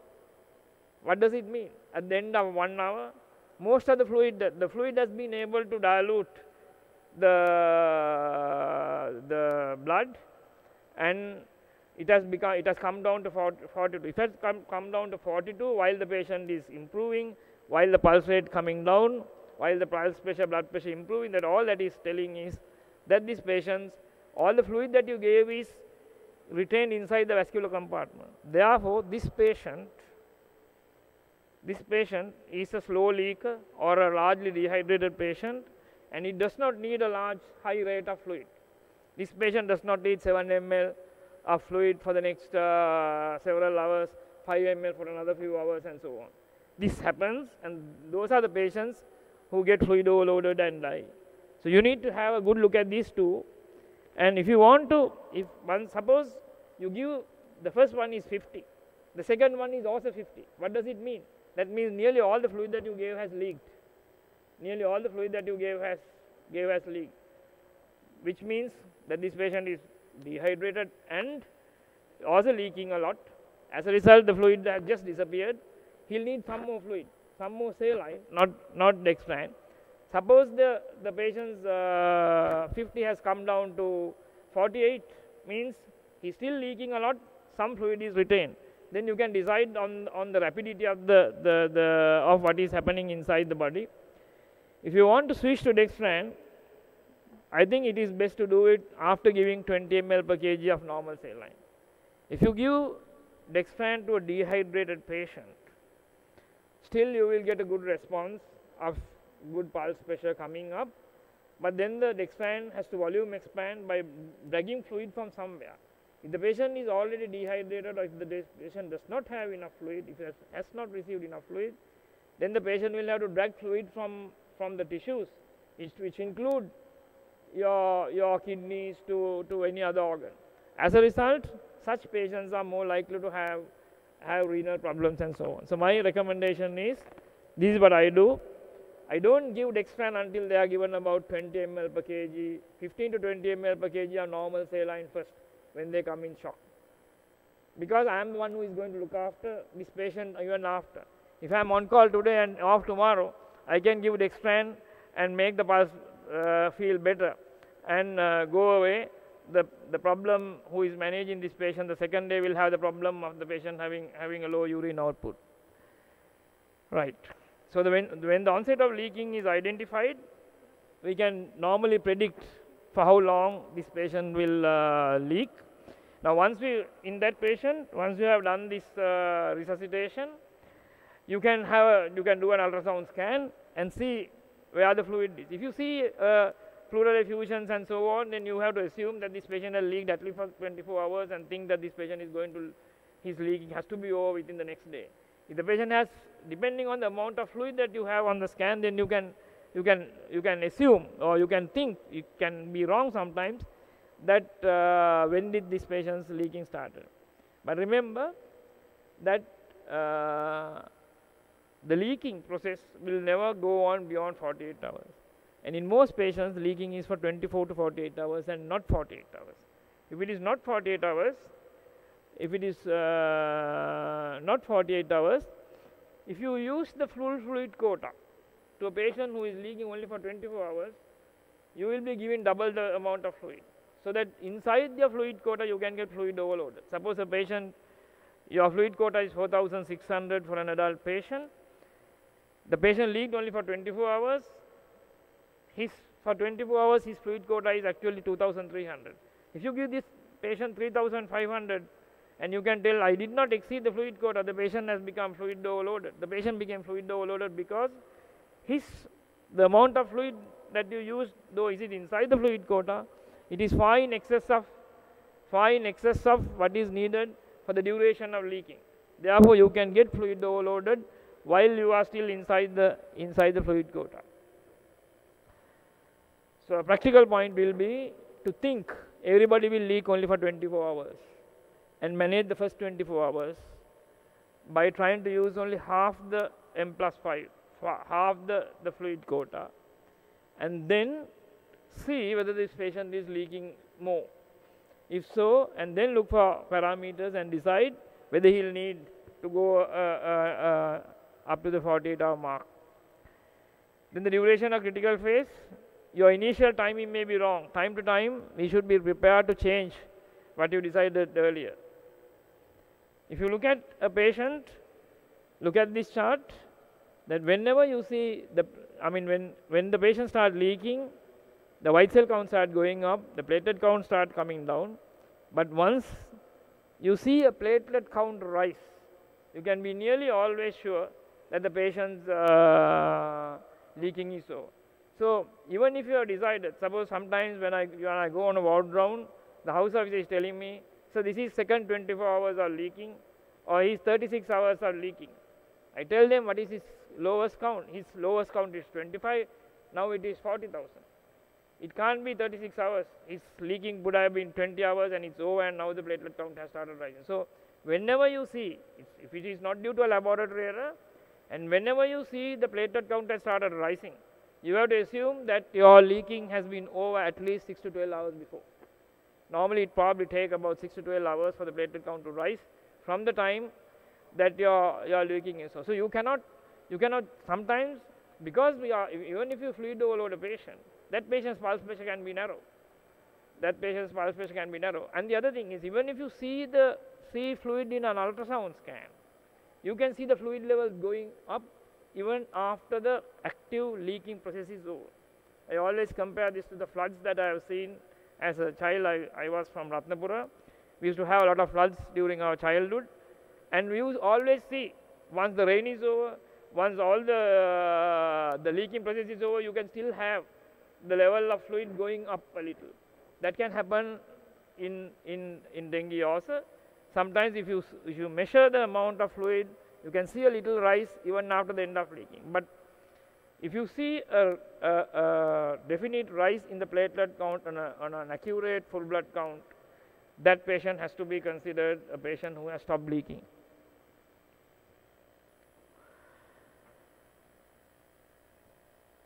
Another thing, I think I mentioned this. Right. Now, how much fluid? Old versus new. This is the place where I've been dragged into controversy, and some people think that I am giving too less fluid. But I am telling you the amount of fluid that I give and the results of our patients. This is the classical chart that is found in our guideline. The guideline never tells. Actually speaking, 90% of our pediatric and adolescent guideline are written by myself. I am the one who included this, brought from Thailand. It doesn't say that you need to give 7 ml or 5 ml or 3 ml. It only tells that you can give even up to 3 ml or 5 ml if the need arises. But leaking is something that can be controlled, and as a result, probably these are not really needed. I think our guideline is something that we'll have to have a look at it. I don't think any patient should have 350 ml of fluid except in the resuscitation or in the form of as a fluid bolus, or 5 ml for several hours. Even if you look at this Holder sugar formula, which is included in our pediatric and adolescent guideline, 7 ml in a child is not 350 ml in an adult. According to Holder sugar in 1957, 7 ml in a child is only 120 to 150 ml in an adult. I will not take time to explain it, but please don't give the 350 ml is what I can tell you. We had a look at our fluid rates in 2012 and 11, and this is the analysis of the fluid, and following which we decided, since 2013 we practice the fluid regime, which is largely 1.5 ml per kg from beginning to end in most of the patients, and some of them receiving a 1 hour or half an hour bolus in between. The most important thing is, while you are giving this fluid, that you need to maintain your pulse pressure at 30 millimeters mercury, and make sure that the heart rate doesn't go up, and if it is up, find an explanation for it, and keep checking the urine output. And just because you have a patient who get the reading, now this patient is an adult 25-year-old male whose systolic blood pressure is 86, diastolic is 42. This can be. I will tell you, if you look at the trend graphs of our patients who are managed, this is not hypotension due to bleeding. This patient does not need any blood. The patient's heart rate is good. His pulse pressure is 30, so you don't have to really worry about this patient. Same thing about this patient also. So this is something that you should not think that this patient is having hypotension. This is an example how a patient received a large amount of fluid. Because this patient came with a high PC of 47 and a platelet count of 123, I will still not go, but I just want you to see that this patient, while receiving a large amount of fluid, maintained the pulse pressure through up to a large, for a long period, well above 30. When they saw the pulse pressure is 30, they could have slowed down the fluid. They could have slowed down, which they did not do, because so he received Dextran and this and that. By 18 hours, he received the full fluid quota. And the reason why he got 29, 28 pulse pressure around 20 hours is because of the fluid overload he has. And he was given blood and Dextran, because this is a classical instance where you can this is a mild leaker who would have received only oral fluid and would have survived without anything, even without IV. But because that without much understanding, you are trying to follow a regime and keep giving high fluid rates, this is what could happen to a patient. If you really analyze many deaths, that can be the case.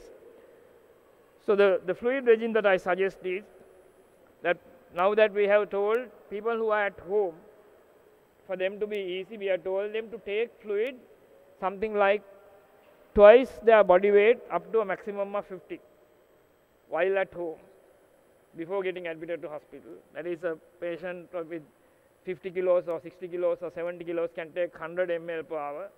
A child who is 20 kilograms can take 40 ml per hour. You don't have to drink every hour, but maybe you can collect and drink every 2-3 hours or so.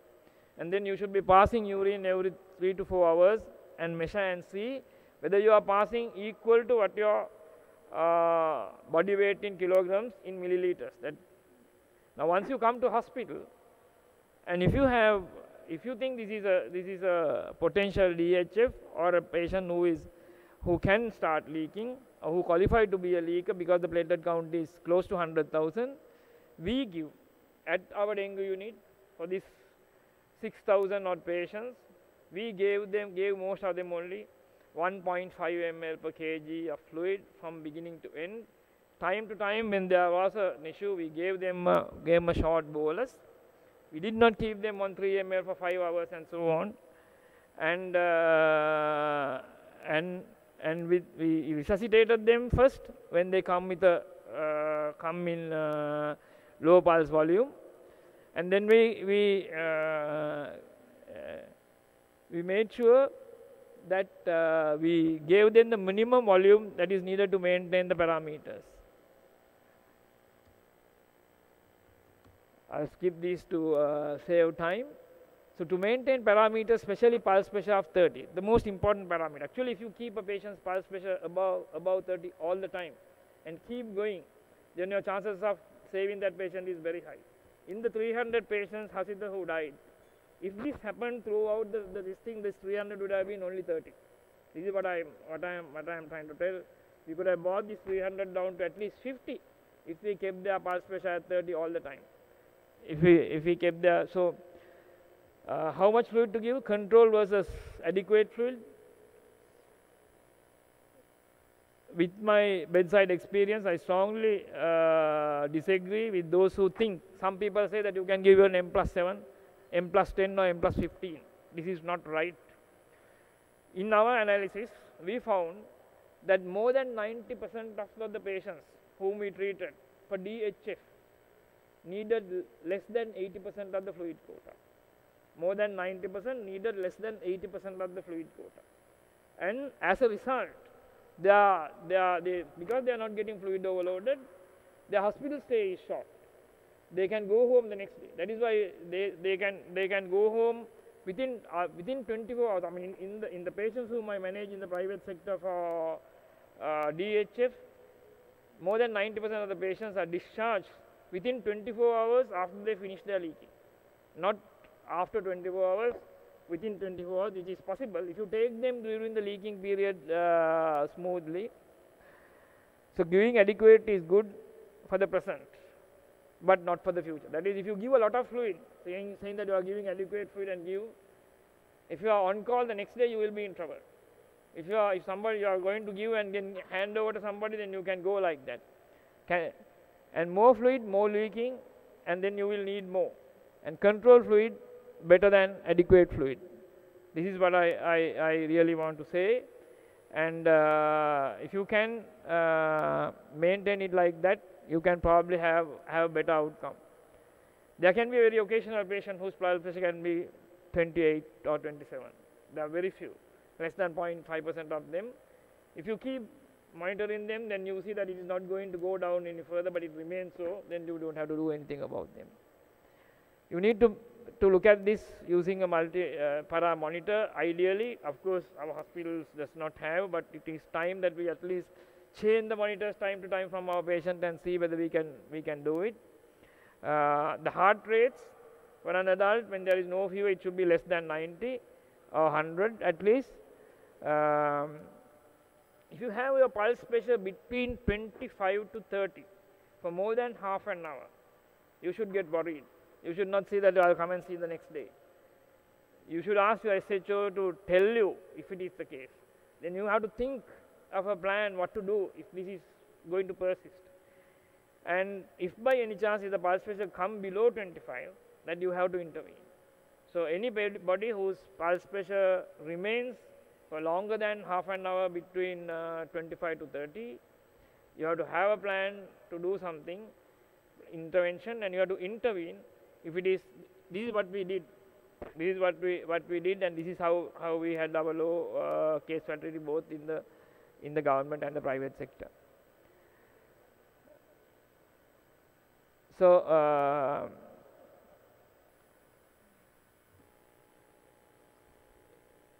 so once you resuscitate a patient, and after resuscitation, once you achieve a pulse pressure of above 30, and your heart rate has slowed down, and the urine output is good, I switch to 1.5. I am not asking you to switch to 1.5. I told you this is not a teaching session. This is a sharing experience session. I am telling what I did for thousands of my patients, because a lot of people will tell that's not good to do like that. You have to gradually reduce. I don't gradually reduce. Once I resuscitate a patient, once his heart rate come down to close to 100 or less than 100, and once the urine output has picked up to close to 1 ml, and when the pulse pressure is 30, I have no hesitation in bringing down this patient's fluid rate to 1.5 ml, of which only 0.5 is given IV, 1 ml is given oral. When this patient is kept like this, in the night, I give the total amount IV. When I give the total amount IV, I give only 1.2 ml. So for an adult patient, you give, most of the adult patients will receive 25 IV, 50 oral, and 60 ml at night from 10 p.m. to 6 a.m. in the morning. It has worked. It has worked for thousands. I told you it has worked for thousands. That's so 75% of the DHF patients who has shown fluid leak, including bilateral pleural effusion despite receiving low fluid, can be managed with this fluid regime without going through in a pyramid fashion for the entire critical phase, despite them having leaking with pleural effusions. You are invited to come to our dengue unit. All our BHTs are kept for anybody to have a look at them and see whether what I am saying is right or wrong. If a child is less than 10 kilos, then we give 2 ml, of which 1 ml oral, 1 ml IV. Now, 75% of these patients will not need more rapid fluid than 1.5 ml or throughout. At our dengue unit, we never use 7 ml per kg or above for over 1 hour continuously, even in a single patient out of the 6,500. We gave no 5 ml per kg for 2 hours or above to a single patient. We gave no 4 ml for more than 2 hours even to a single patient for the last 3 years. Less than 20 patients, about 10 kilogram in weight, for the last 4 years needed 3 ml per kg for more than 3 hours out of 6,500. These are my figures. You cannot believe or don't like to go down to 1.5 ml. Most of the time what has happened is when I tell them, in fact, somebody asked me, can't we come into consensus? Somebody is telling to give 4.5 ml, you are adamant that you are telling to give 1.5, can't we come in between and give 2 to 3 ml? I said, which is a political document, we can. But this is not that. In science, you cannot come into consensus like that. So better to, if somebody cannot give 1.5 ml, my suggestion is better to give 4 ml or 5 ml than stick to 2 and 3 ml.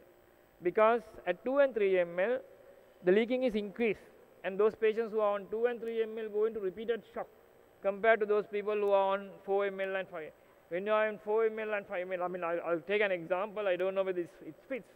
If you have a hose or a plastic tube that has got a split or a crack inside, if you want to take water from one end to the other, and if you take it at a rate of 1.5 ml, it will take it through to that end without leaking from the crack or the split. If you give it at 2 to 3 ml, the pressure is high enough, the volume is big enough for it to leak from the crack. Hardly any fluid will appear at the other end. That is why I am telling not to give 2 to 3 ml. Then if you give 4 to 5 ml, it will leak through the crack, but because you are giving a lot of fluid, it will go to the other end also. So chances of you going into prolonged shock is less if you give 4 to 5 ml, but you will end up with fluid overload. Fluid overload is better than prolonged shock if you have ventilator around, and if you are working in ICU, or if you have easy access to ICU all the time. My problem is I have no ICU. I said that I manage thousands of patients without ever putting them to an ICU. And so in summary, it is kind of, if you give 1.5 ml, less leaking, no fluid overload. If you give 2 to 3.5 ml, fluid overload and prolonged shock. These are the patients who go into repeated shock. Those who receive 3 ml are more likely to go into repeated shock. Then if you give more than 4 ml, you will end up in fluid overload but not repeated shock. I take this moment, I mean, when I said this to some of my juniors, they find it difficult to accept it. And I have one of my Viduranga, he's a pediatrician in Trincomalee. He's a consultant pediatrician in Trincomalee. He worked there in Gampa Hospital when I was in Gampa Hospital as a registrar. And of course, that time I was not a dengue expert. And later on, he learned different fluid regimes, and he managed patients with different fluid rates. And I just wanted him to have a bit of a testimony and tell him. I visited him in Trinco during the last epidemic, and I told him to switch to the 1.5 ml and see what happens. And I invite Dr. Viduranga to speak. Good evening, ladies and gentlemen. My dear teachers and colleagues and all the doctors here today. Thank you very much for giving me this opportunity just to share my practical experience in managing DHF patients using different fluid regimes. This is why I am here today. Over a 6-month period, I faced two major dengue epidemics, 2 different districts, one in Kalmune and one in Trincomalee. And this is in Kalmune from November 2016 to January 2017. In fact, it should be 2017. And we have managed 212 DHF cases and 781 dengue fever patients. And then after that, I was transferred to Trincomalee Hospital in January. What happened was the dengue came with me, and then in Trincomalee, so we had a major epidemic. So those were the, in fact, worst ever epidemics in Kalmune and Trinco. So in Trincomalee Hospital, from February 2017 to April 2017, we have managed 346 DHF cases and 813 dengue fever patients. When I was in Kalmune, during the first part of this dengue epidemic, I was using these national guidelines, and in fact I was using, I believe, a little bit of more fluids. That's what my experience earlier. Then sometime after, I realized that I stuck with few patients, and then I contacted Dr. Lakuma. He was my boss when I was the first year registrar in Gampa Hospital. And I was amazed to hear that he was using very low fluid rates, most of the patients in dengue units. So I was a little bit reluctant to adopt to that fluid regime, and I couldn't believe that, in fact. then I had so many patients to test anything. So I just started testing it and used it for a couple of patients and see how it goes. And I will give you, I mean, this is one thing now.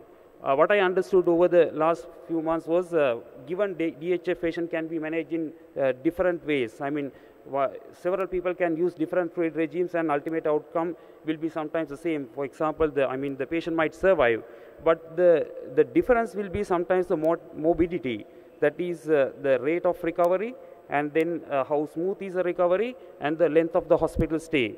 That might decide how much fluid, that will decide by how much fluid we are using during the leaking phase. And each method might have its own pros and cons, and then the key to success will be the regular assessment and the timely interventions. Let me give you some examples, and the two patients I will just show you. This is one of the patients I tried this particular fluid regime.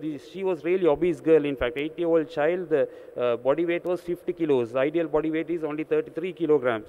So she came in with impending shock, and the peripheries was cold, and the PC was 51. So we had to give a 10 ml per kg fluid bolus. Then immediately after that, parameters became improved, and then we reduced the fluid to 1.5. And then you can see this throughout the leaking period, we have used only 1.5, maximum sometimes 2 fluids, that is the same rate.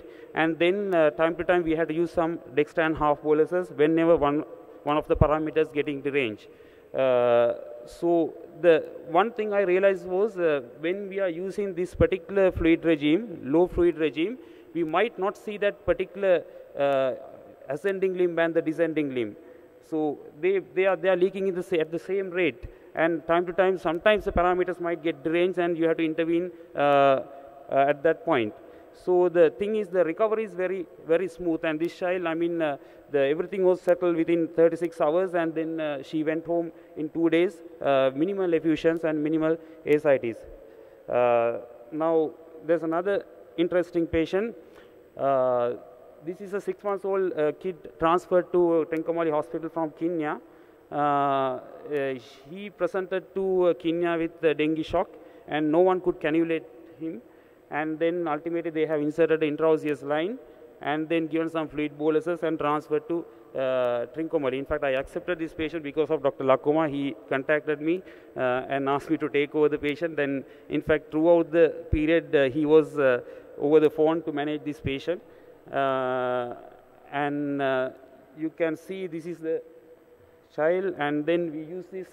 Now, even after coming to Trincomalee Hospital, no one could cannulate this child. In fact, we failed the long line and we failed the cut down.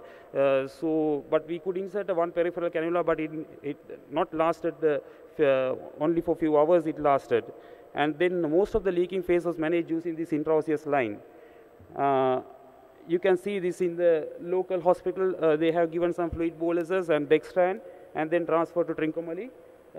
So after coming here, we started this usual fluid regime, 2 ml per kg, and then during the leaking phase, you have used different kind of fluids, sometimes the dextran and sometimes the blood, FFP, cryo, and so many things, because it's a very difficult patient. Ideally, this patient should have been in ICU.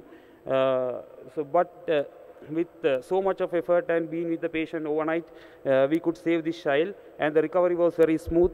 And then at the end of the leaking, very minimal pleural effusions and ascites, and the child went home in 2 days, and this is a child after recovery. Now, these are only just a few one-off examples of the patients we have used this low fluid regime. But now I told you the advantages of this thing. I mean, some might not agree, but there are some drawbacks as well, because I have used this thing for a number of patients. The one major drawback I noticed was when we are giving low fluid rates, they become really thirsty.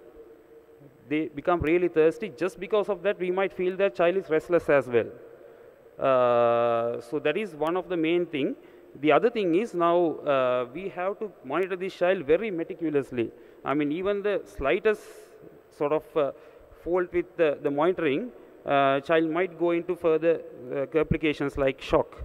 So the monitoring is very tiring because during this dengue epidemic, I'm visiting my ward during the night about 3 or 4 times. Sometimes I slept in my car because if I went to quarters, I might not come back because of I might get sleep.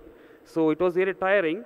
But if you do it properly, and definitely the advantage I have witnessed that. So the recovery is very smooth, and then we will not have any problems with the fluid overload. I think that's what I have to tell with my practical experience. Thank you, Viduranga. Is Dr. Morel around here anywhere?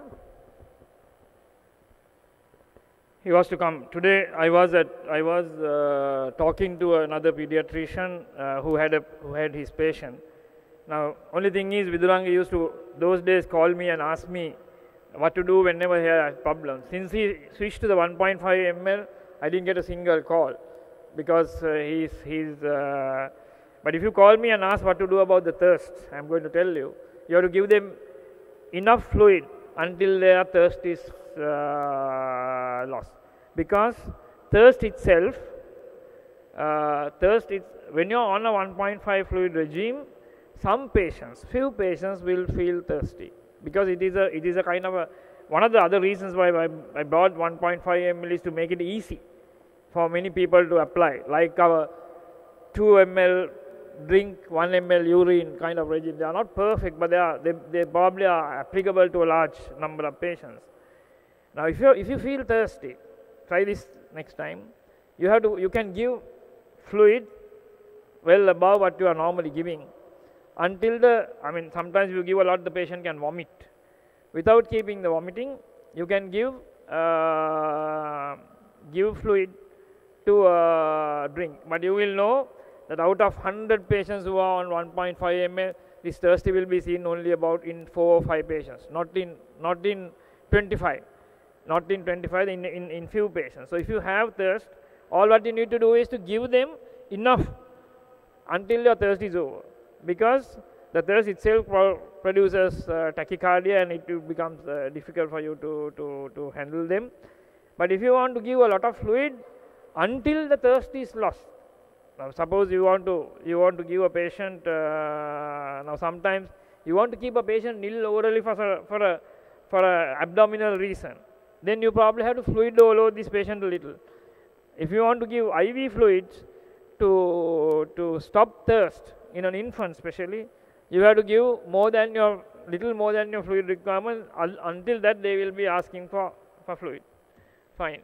So one is the pros and cons include you can discharge early, and they will go through the critical phase smoothly. But you will need frequent monitoring, but you can solve that by getting a monitor. What I have done in the private sector is, I think it is cheaper. A monitor is cheaper than a nurse. You can buy a monitor, keep the monitor, and use the bystander and tell the bystander all what you need to do is to make sure that the pulse pressure is 30 all the time, and the heart rate is not above this without fever, and measure the urine output. Most of my patients are looked after mostly by their bystanders than anybody else, and then the commonest cause of increased fluid for most patients is low urine output. Even if you say, please look at this patient received a lot of fluid because this patient did not have a good urine output. This is another example of another colleague of mine giving me a call to a similar patient who has finished 24 hours, within 24 hours finished 100% of the fluid quota. Then he asked me, he has used 100% of the fluid quota, 2 dextran boluses within 24 hours, and asked me what to do, how to go on. And I told him how to take him on the next, and we were able to take that patient through the next 24 hours of leaking by using only a small amount of fluid and just 1 dextran half bolus. This is always possible. I want to tell you a way to handle a low urine output. I hope you are not, if you want me to stop, I can stop, because, but if you want to listen to this, please Now, if you have a low urine output, I have developed the algorithm to do it. I told you that most of the time, most patients can be managed with less than 80% of the fluid quota. If you have your platelet count less than 150, your pulse pressure is more than 30, urine output is more than 0.75. That's something that you need to try and achieve. Actually, 0.5 is too low as a urine output. Then you can give fluid 0.5 ml IV and 1 ml oral. If the urine output drops within the first 24 hours to less than 0.5 ml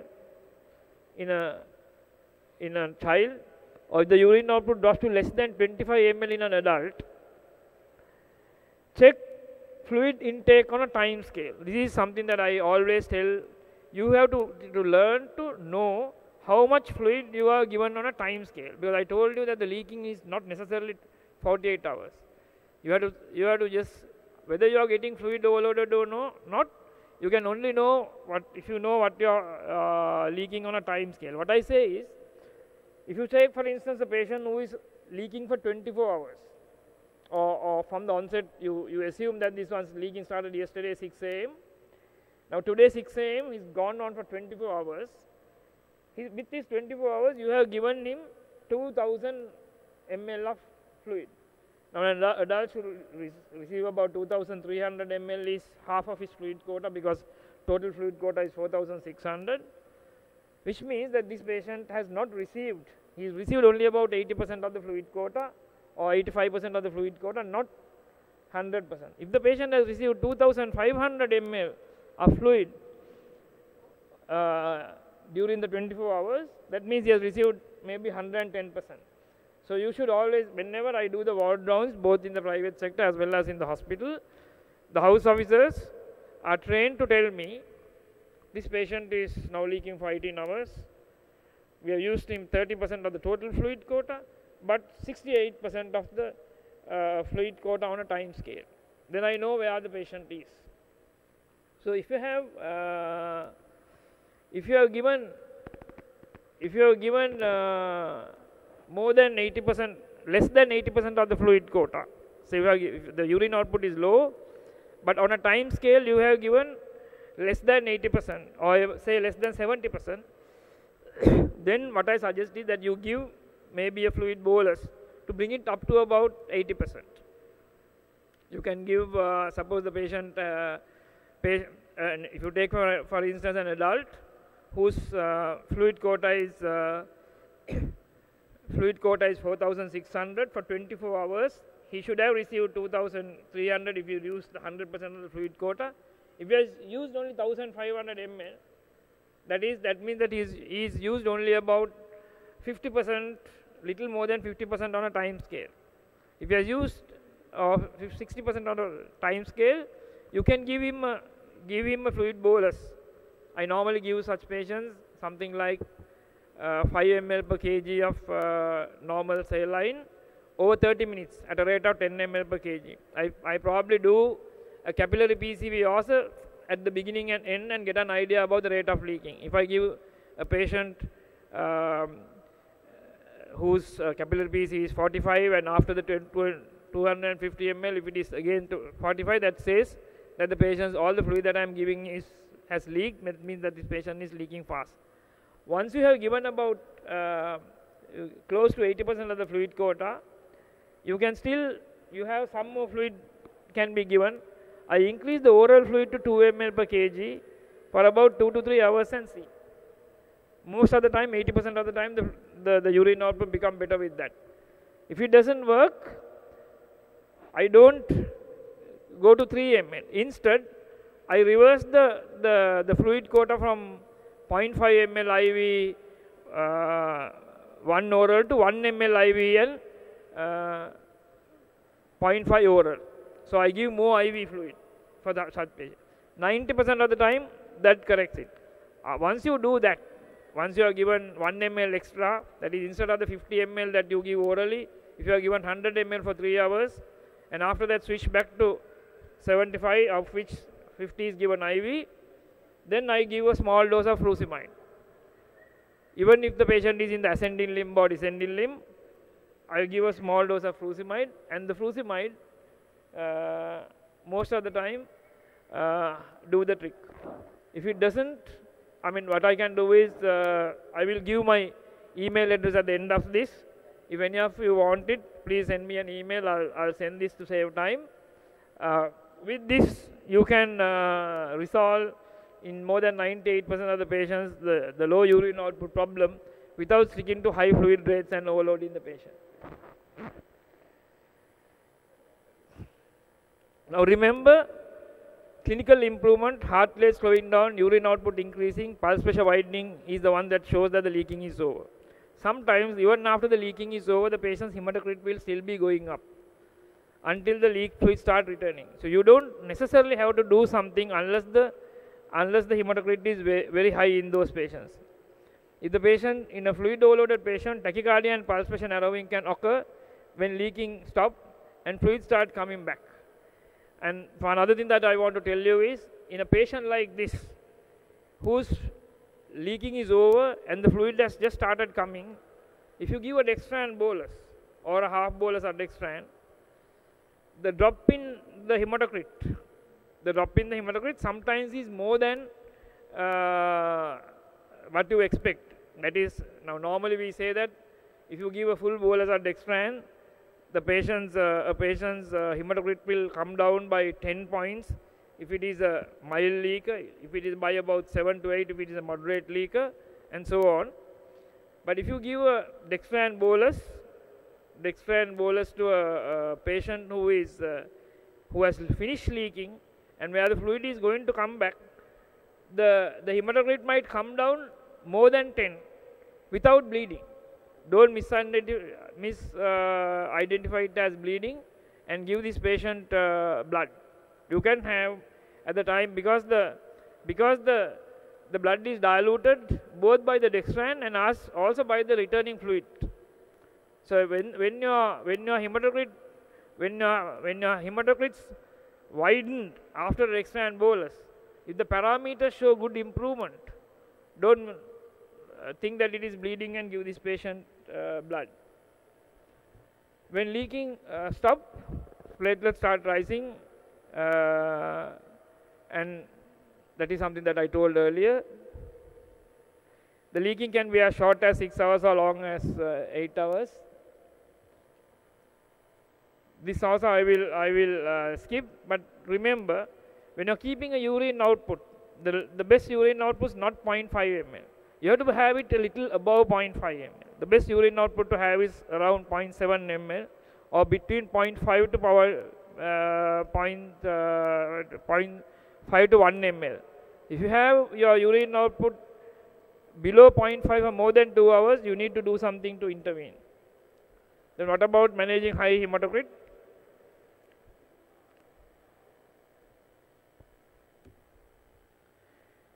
I also told, I think earlier, in this epidemic that we see early kidney involvement. I'm skipping them just because we are taking a lot of time.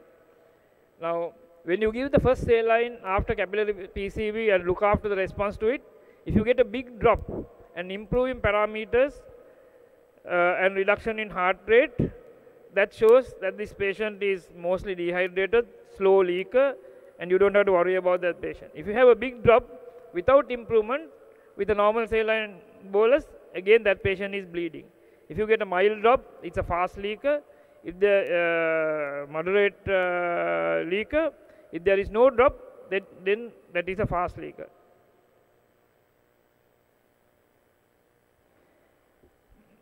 About dextran, I'll skip this just to avoid, but I am telling you that we use 90% of our dextran was half boluses than full boluses. It is firstly started by me when we had a shortage of dextran and all, but then we found that this is most of the time half bolus is enough. In fact, when I first started giving the half bolus, even the Professor Siripan from Thailand told me that it is probably not right. But now I see even she herself is using a lot of half boluses in Thailand. Bleeding and blood transfusion, I will leave it for the question time. But remember, blood is an important thing that you need to give. If a patient is having persistent tachycardia, even with a high PCV, you need to think of bleeding. So one is persistent tachycardia, and please keep doing repeated full blood counts in a suspected patient with bleeding, even if the PCV is high, and see the white cell count change.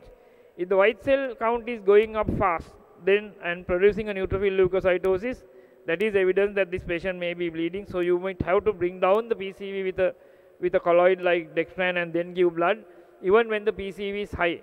Don't wait till the PCV drops to give blood. Blood has to be given when blood is needed early. Stool focal blood is another one that you could give. I give tranexamic acid to all the patients whose platelet count is below 25,000. This practice I started after we had, out of all the deaths that we have had, I have just one death whom I think could not have been avoided. All the others are due to some lab somewhere. That was a patient who was well, and at a platelet count of 13,000, the patient suddenly complained of a headache and collapsed and arrested. Later on, we found this patient to have a pontine hemorrhage. I personally think that it may be a result of her bleeding from a congenital malformation or something. I don't know whether it is good or bad. Since then, I started using tranexamic acid. It is a very safe drug which could be used in most situations, including in pregnancy and so on. And we've used tranexamic acid in quite a number of patients when their platelet count come below 25,000. Then, if a patient is bleeding, if the patient's platelet count is low, you don't have to give platelets. But if a patient is having significant, large, moderate to massive bleeding, you should give platelets. Don't think that modern management of dengue is not to give platelets. Along with blood, you will have to give platelets if a patient is having. Recently, we had a patient who had massive bleeding, and we had to give 8 pints of blood, factor 7, about 20 units of platelets, cryo and FFP. We saved that one. So you can have massive bleeding for which you need to give. Same thing with regard to cryo and FFP. They are not useful as a colloid, but to a patient who's got a liver failure, you can replace part of your normal saline with FFP and cryo in a patient who's got severe liver failure. Not when your liver enzymes are 500,000. When they are 7,000, 8,000, you can use cryo and FFP and replace some of the fluid with it. That is something that we do.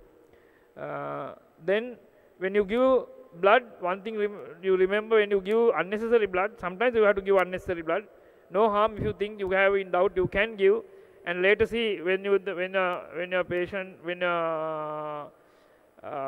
discharging the patient or after discharge, you can see the previous HB and see whether you have given blood is necessary or unnecessary. But when you give a panic transfusion, when the PCV goes up, then you probably have to give dextran to bring it down, and this is one of the commonest cause of fluid overload. Then I think I told the importance of using a multipara monitor in addition to, but all your patients who are on multipara monitors, don't fail to sort of feel their pulse also. Choice between saline, dextran and Lasix. Many patients need only normal saline during their entire leaking period. The number of patients who need dextran is few. I personally feel that we are using probably too much dextran sometimes. For infants less than 6 months, use N/2. You can also use Hartmann like normal saline. We use normal saline in 5% dextrose if the patient is not diabetic. Now, I told you the importance of looking at the amount of fluid quota that you have used on a time scale. If the amount of fluid, whenever the parameter is not good, the urine output is low or pulse pressure is narrow or heart rate is high, you have to see how much of fluid you have used on a time scale. If the amount of fluid that you have given is less than 65%, always try to give more saline and not dextran. After you exceed 80% of the fluid quota on a time scale, that is not total 80% on a time scale. That is, if it is for 24-hour leaking, 40% of the fluid quota is 80% of the on a time scale. Once you have given that, you can switch to dextran, because then you have given that patient sufficient crystalloid. If you have exceeded the fluid quota over 100%, then on a time scale, then you have to come dextran or the colloid as the first choice, and often with furosemide. If you have given a patient 100% of the fluid quota already, but still the pulse pressure is narrow, or the urine output is low, or the heart rate is high, then you have to give a colloid, but with a small dose of furosemide at the middle. Furosemide dose can be as small as 0.1 milligram per kg. This is the importance, I said, in the private sector. If you can insist that every patient gets a monitor, then your life is easy, then your mortality morbidity will be high. Each patient can be managed in many different ways, like Viduranga said, and different rates and choice of IV fluids. But try to master the ways you are giving the patient a smooth ride. This is like a patient going from one end to the other with two different drivers. Both can go to the end, but if you go through these high fluid rates, then you will be very tired at the end. Overreaction to a panic situation is another thing that we see. Just because your platelet count is low, you should not give them. This is an example where a patient had a cardiac or anaphylaxis and arrest. And just because you see this patient's systolic is low, you should not give this patient blood or started an inotrope. If you see this patient whose heart rate is only 36, this heart rate of 36 is there's nothing wrong. This patient does not need referring to a cardiologist. Because I see a lot of our patients on monitors all the time. When I go in the night to our dengue unit around midnight, I see many such patients who has low heart rates. This patient's saturation is 99%, pulse pressure is good. You don't have to do anything. Myocarditis of dengue has never been proven. There are attempts to prove, but it's never been properly proven. And I personally believe that unless the patient has a pre-existing heart disease, that there is possibly no need for a patient to be referred to a cardiologist while you are having echo. If you want to refer to a cardiologist, best is to refer once the patient's dengue is over and when the patient is about to be discharged. Because there's nothing, not that cardiologists are bad, they are not trained in dengue, and if they see something and tell you, then it can really make your fluid therapy chaotic. Prolonged shock is always prolonged shock is some form of neglect, that is not monitoring the patient. Then if you have a real difficult case, better ask someone who knows better. I showed you two patients whose urine output was low and 24 hours completed the fluid quota. One patient died because the person who managed the patient did not ask somebody, whereas the second person gave a call, and as a result that patient did not die. These are 4 slides that I got from Professor Suchitra, which I showed in other places, that she says about 4 H's, that is for good outcome, that you have to have good knowledge, natural history of the disease, then you need to have experience of seeing a large number of patients, and also you have to have a good heart, and you should be dedicated, that you should be willing to devote time. I always tell you, for a good outcome, for a dengue patient, it is necessary that one person manage this patient from beginning to end. Even if it is your SHOs, registrars, postgraduate trainees, don't give them one day off and the next day, or at least to manage the 24 hours of critical phase, 124 hours by one person and the other 24 hours by the other person. That's not right, that's not good. Then, when you need help, do not hesitate to call help whenever you are in doubt. I just thought I will tell you a little bit about this condition that we have seen with this epidemic, with this type 2 HLH.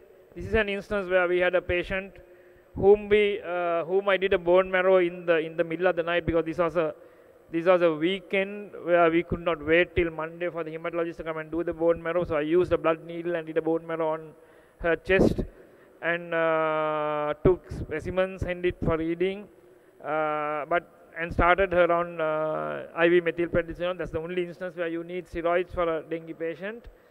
If a patient has continued fever or high liver enzymes or increase in liver enzymes going on for some time, and even after the recovery or even after the leaking period is over, you have to have a high index of suspicion for HLH. I've seen as many as 20 HLH patients this year during the current epidemic. Some belong to me, some belong to my friends who called me to ask for help. This is another HLH patient. That's called hemophagocytic lymphohistiocytosis, which is like a malignancy. If you don't treat it fast, patients will die of it. They can have very high ferritin values, not 3,000-4,000, but at least about 20,000, 50,000, like that. So they should have high ferritin. If you suspect, you need to do the ferritin, triglycerides, LDH. Sometimes it may not be the typical HLH on the criteria described in hematology. There are instances where hematologists refuse to do bone marrow, saying there is no indication, nothing in the blood picture. Their blood pictures will be completely normal, and their ESRs will be sometimes normal. So if you suspect this, the only way to know is by doing a bone marrow and all. When you do a ferritin, if the ferritin is high and if the ferritin is going up, please remember, when you are treating a patient and when the desired effect is not there, probably your diagnosis is wrong. You need to review the diagnosis, ask and discuss it with the patient. Few other things I forgot to tell: use of antibiotics. We use antibiotics almost prophylactically in our leaking patients. I give IV cefuroxime, oral cefuroxime. Of course, the microbiologist will tell that is antibiotic abuse. But with this, we've been able to we catheterize a lot of patients. We have patients who are being repeatedly pricked, but we hardly have had any significant number of cross infections in our patients. Then, if we have patients who have PV bleeding, I've seen studies done in Thailand which shows that they have done well without any intervention, but I give them noethisterone 10 mg TDS and also tranexamic acid, either IV or oral. I said tranexamic acid is something that for any form of bleeding I use, including those for bleeding through the catheter or in the urinary system. It's a general contraindication. They say not to give tranexamic acid. I think when you're bleeding little, you can give and then stop it.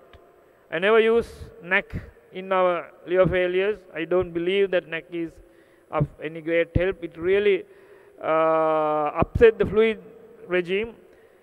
Though there is evidence that non-paracetamol liver failure NAC is useful, I don't think there is any study to say that NAC is useful when it is given in with small volumes, because if NAC has to be ideally given with high volumes of fluid and mostly dextrose. You need to keep looking at frequent ABCs, acidosis, sugars and so on, and calcium. We give calcium for tachycardia often, and when there is a persistent tachycardia where we cannot have an explanation, even when the calcium is normal, we don't mind giving 1 calcium. Then sometimes we use CAV and FFP as a colloid. Now when a patient is given many doses of dextran, we cannot overuse dextran, because dextran can cause renal problems. And in instances where we have exceeded our dextran quota, or in instances where we get large effusions where we need to take fluid out, where the leaking has ended, I have used FFP and occasionally albumin as a colloid to draw fluid from the third space, and then with furosemide at the middle, so that you could get rid of a large amount of fluid. Then things like itching. Please remember, itching is a recovery sign. I have seen patients who have started itching and then started leaking after that. So don't discharge all your itching patients even when you are on day 4 or day 5 because they are itching. Then pharyngitis is something that we have seen in this current epidemic. Most of them will get better with lozenges. If you get a patient with delirium, or abnormal behavior, those are not dengue encephalitis. Most of the biggest cause of delirium may be some form of dehydration or high fever. If you control the fever well, their delirium will be transient. Don't diagnose autoimmune encephalopathy or dengue encephalopathy in these children early. The true dengue encephalopathy has to be proven by looking at the CSF. Depending on the way people interpret. I've seen pediatricians to physicians I've seen 100 cases of dengue encephalopathy. I've not seen more than 2 or 3 cases of dengue encephalopathy. Right, so all your dengue encephalopathies may be overdiagnosis. But if a child comes at the early part of illness, before the child starts leaking in a confused manner, misbehavior, how much fluid this child needs. I tried various different fluid regimes in this child. Nowadays I give them more fluid than less fluid. Normally when you have an encephalopathic patient that you are supposed to give less fluid. I give them enough fluid to get out of dehydration, and that has worked most of the time. In this current epidemic, renal involvement has occurred early. So whenever you see the liver enzymes going up, don't forget the urine output. In those patients whose liver enzymes are high, 0.5 or 0.7 ml is not enough. You need to keep doing something, give fluid as well as furosemide, and try to maintain a urine output. Mostly this happens towards the end of it. Urine output above 1 ml in patients who have liver disease, to avoid them getting subsequent renal impairment. So dengue is changing. There are new virulent viruses, genetic ethnic factors occur, but remember that it also changed the way we treat it. Few key messages at the end. Any fever could be dengue. NS1 best time to do is this. Serial ultrasound is needed for diagnosis of leaking. Keep the pulse pressure above 30.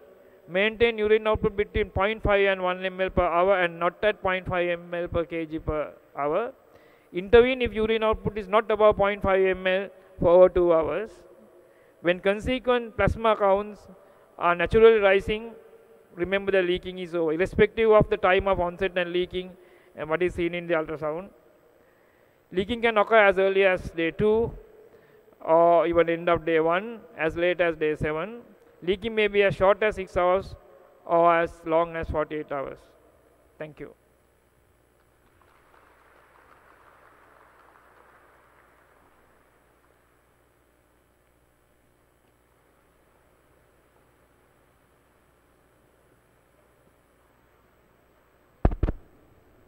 Thank you very much, Dr. Lakumar Fernando, for that comprehensive coverage of your observations of this dengue epidemic in 2017. Given the various specialisms these professionals carry, I'm sure there are many questions. So I'd like to invite our panelists for the Q&A session that's about to happen now, coordinated by Vidyajyoti Professor Harindra De Silva, who I'm sure needs no introduction to this gathering, but nevertheless, Professor of Pediatrics. His unique distinction in being the chair professor of 3 medical faculties. Professor De Silva, I'd like to invite you on stage. To join him, I'd also like to invite Dr. Lakumar Fernando, Dr. Amal Harsha De Silva, and Dr. Hasita Tissera to join him on stage.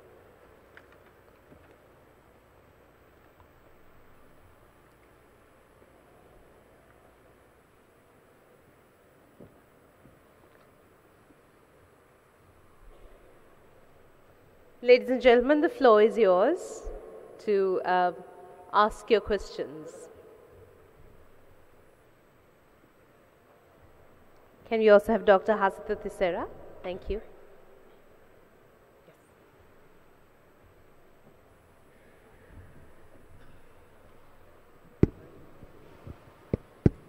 Lakuma, what is the reason for the platelet count to go up when the fluid leak is decreasing?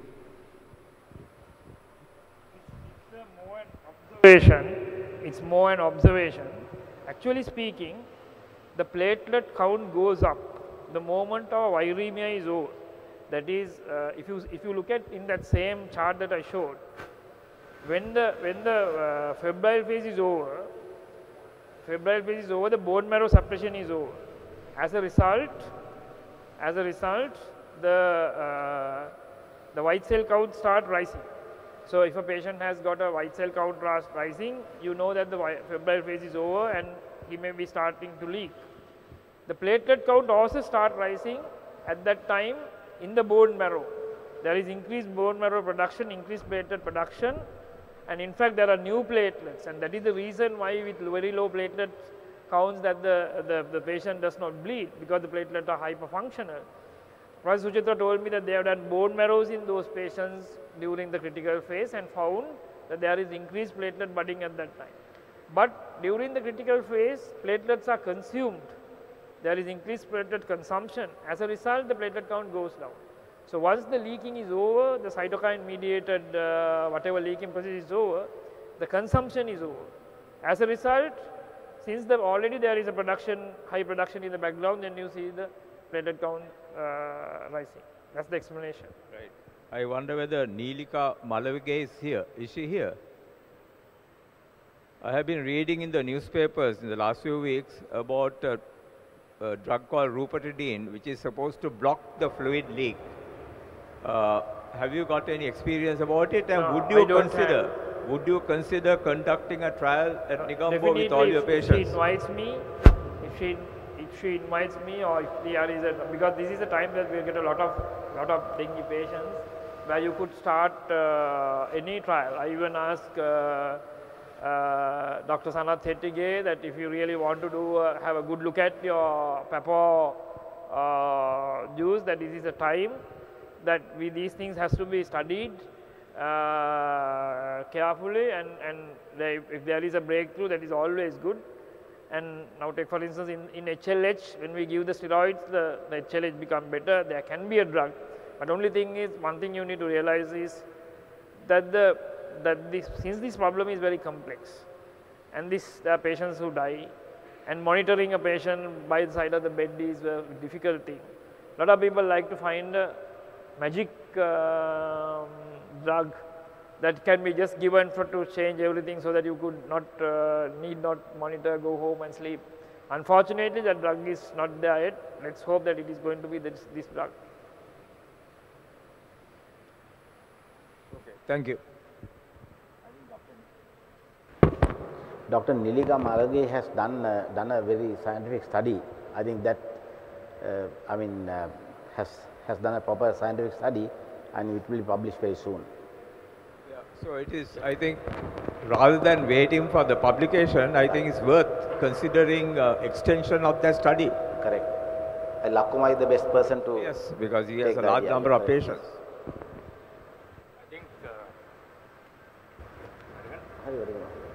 I think these both Hasita and Lakuma, considering the fact that for every dengue patient who is symptomatic, there will be another 9 patients who are asymptomatic. So going on the notifications, I think there have been probably, I'll speak now.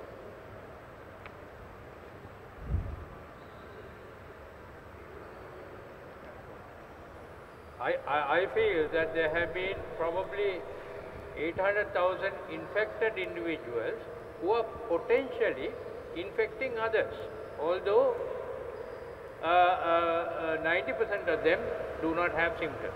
We have some preliminary data on that as well, where I am doing with Lakuma and Professor Nisanka De Silva from the University of Jawaharlal. What have you got to say about that? And let Lakuma start. Lakuma? No, again. Well, it could be even more, sir. I know. Yeah. No, so, considering the number that have been notified and diagnosed, there will be a lot of patients who are not diagnosed anyway who have symptoms. Considering it has to be 9 times, probably 1 million patients in infected, who have no symptoms. We know that there is a wide spectrum of infection outcome in dengue. So it's not that everyone gets notified in these kind of infectious diseases. It's only that we can catch the patient in different ways. Most of the time, it's easy to. These are called passive systems. Only few countries that I know have active surveillance mechanisms, like Brazil. Brazil annually has about 1 million cases. That's because their surveillance system is so good that moment you have a fever patient in the field, you go to the field and catch the patients. Whereas we only have a passive mechanism when patients come to hospital, and more so when they get admitted, they get caught. Not even in the OPDs. So we do tend to miss substantial portion of our patients either in the private sector given ambulatory care or those who get ambulatory care at the government facilities. So these are the mechanisms that we have in place. But having said that, definitely the number of patients have gone up with the NS1, no doubt, because Isn't it important to know, because if the NS1 was not available, our figures would be not 95,000, would have been about maybe much less, because some of those, well, at least 50% of those who have fever will not have low platelet count. So there will be underdiagnosis, which also means that epidemiologically that NS1 is important from an epidemiological point of view rather than from a clinical point of view. Well, that's also important, but at least from epidemiology. What have you got to say?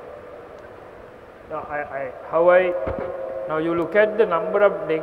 Can you remember the 2009 dengue epidemic? And can you compare yourself to the number of dengue patients that you came across and the way the hospitals were overloaded with patients in 2009 to this year? Now in 2009 we had 35,000 cases. That time there was no NS1 antigen. No NS1 antigen. 2009 we had no NS1 antigen. 35,000 cases reported. This year we have NS1 antigen and more than 100,000 cases reported, of which probably there is serological or very strong clinical diagnosis compared to 2009 in our patients. Now what do you recollect as people who have worked in hospitals? We have 200 dengue patients, 100 dengue patients and so on in wards, and we had some number of dengue patients in 2000. So are we seeing, if you are at least seeing 3 times more cases as a result of the NS1, then we should see that 2009 epidemic and this epidemic are more or less the same. It's not the same. It's not actually. It is not. 2009 epidemic was not even 1/3 or 1/4 of this. So though theoretically people will think that the NS1 is the one that has made the number of cases more, I don't think last time there were many cases which NS1 has done more good than bad, because all the low platelet counts were diagnosed as dengue those days. Now just because the platelet count, especially low, when you have a low white cell count during the dengue epidemic, low white cell counts are also becoming dengue, and low white cell count and tourniquet is becoming dengue, and so on. So definitely NS1 has contributed, but not to a large extent like showing it in double or so. Lakuma, just one point on that, sir. I don't know whether to agree or disagree. Now, when 2 of us went to Pakistan, like there were 600,000 suspected cases. There was no NS1.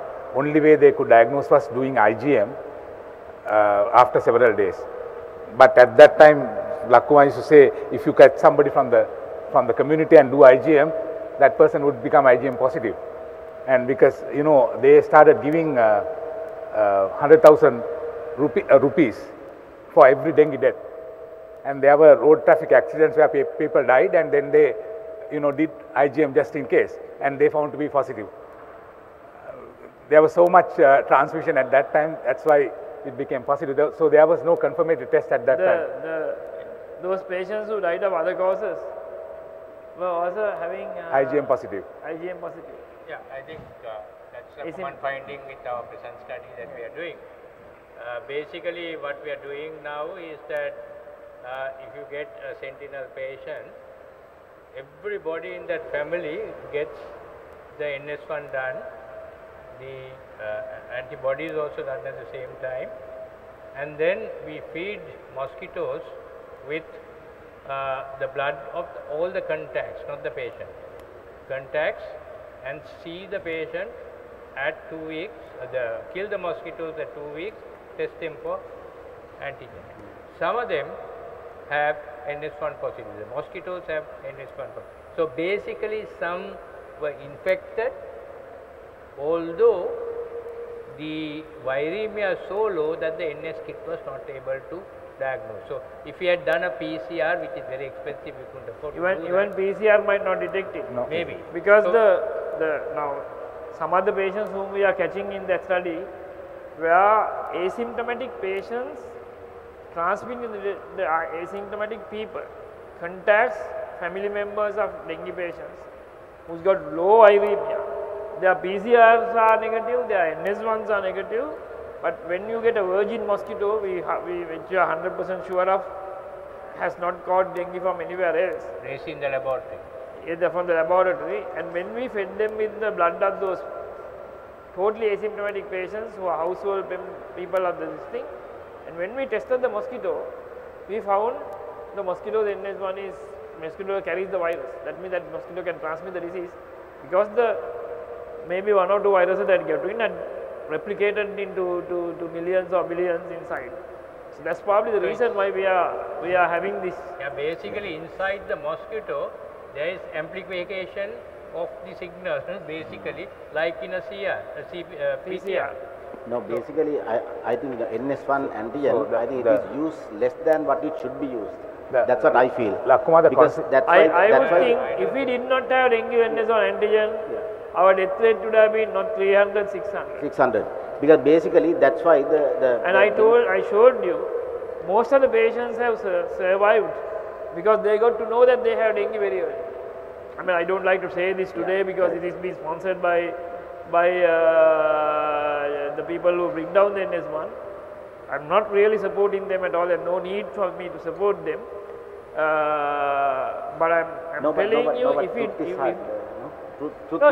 you get to know that you have dengue early, it's good. It's good to know. Then your chances of surviving is better. And whether you like it or not, that is actually speaking, whoever who discovered, manufactured the NS1, and then those people who brought the NS1 here has done a service. Yeah. Yeah, but at the same time, there are a lot of spurious or rogue kits that are coming to the market in suitcases of people traveling from neighboring countries. What is the government of Sri Lanka going to do about it? No, actually, if you make a complaint, definitely we will not take it hands down. But what we will do is we will do a raid immediately, because we have the necessary network to go and raid any of these places and get the samples, and also we can put them also in jail today according to the law. So it's not too difficult, I think.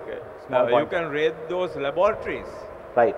Yeah, but small point, Lakshmana, my personal opinion, this is my personal opinion, there is no sort of background to it.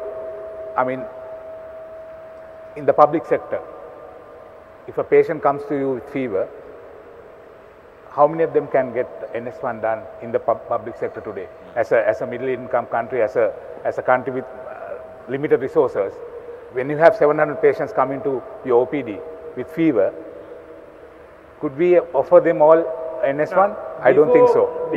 I don't think so. Wait. No, before the dengue antigen, the full blood count was made 250 rupees. Yeah. Most patients did the full blood counts in the private sector because the hospital was not doing it fast enough. Right, Sadi. Right. Right? Because if you go to the hospital, a poor man goes, 3-wheeler driver to go to hospital to get a full blood count, he will lose more money because he'll have to wait to spend the whole day. Might as well run the 3-wheeler and do it from the private laboratory. And the cost of the full blood count was 550.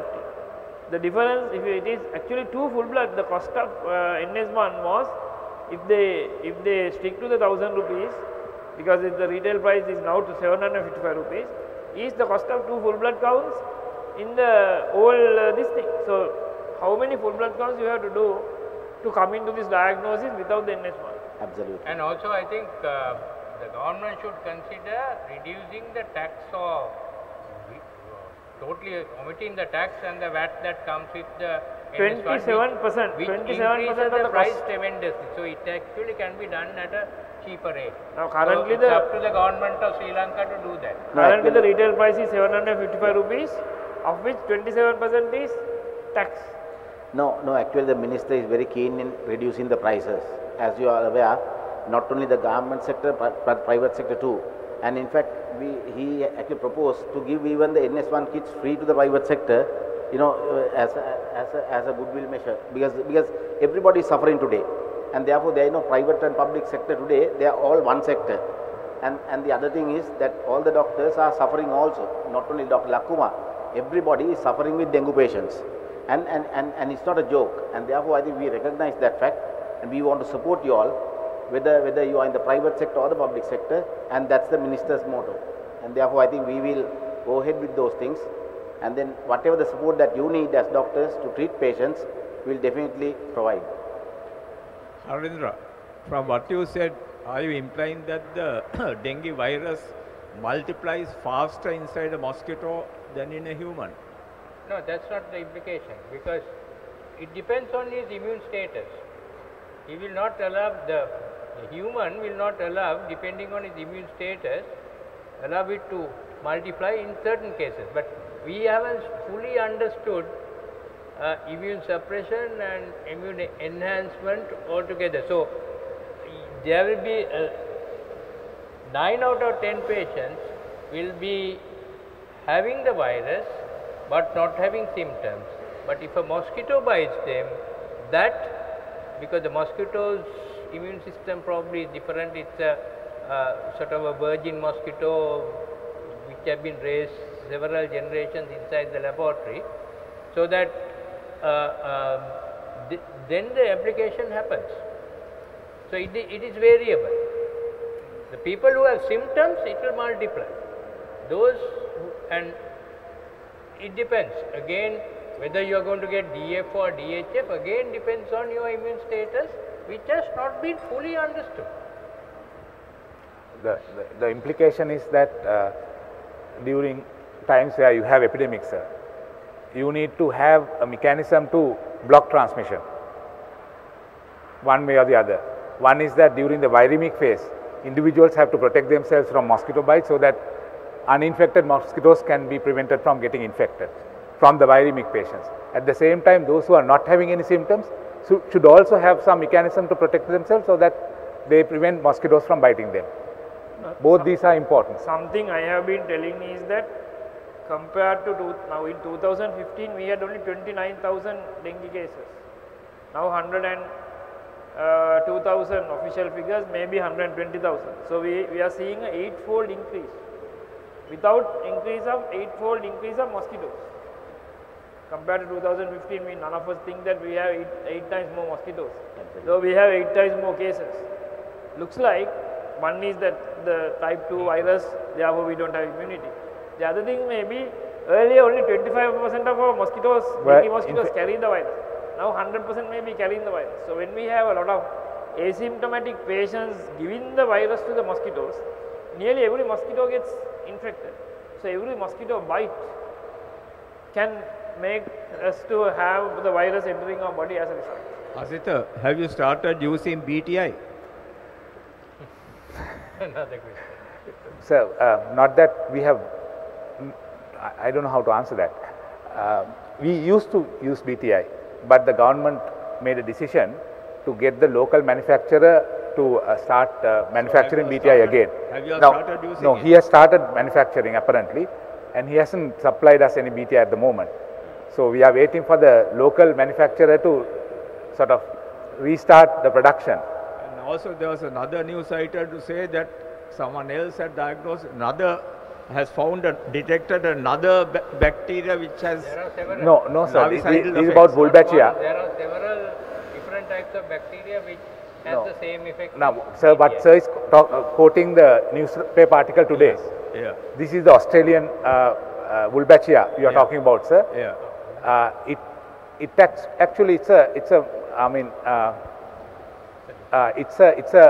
it's a naturally occurring bacteria that has already been tested in about 5 countries, and in Queensland state in Australia they are using it as a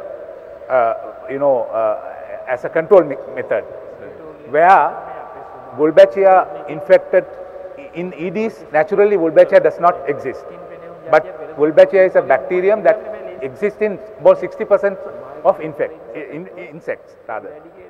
And what this guy called known as Professor Scott O'Neill has done was infect Aedes aegypti with Wolbachia.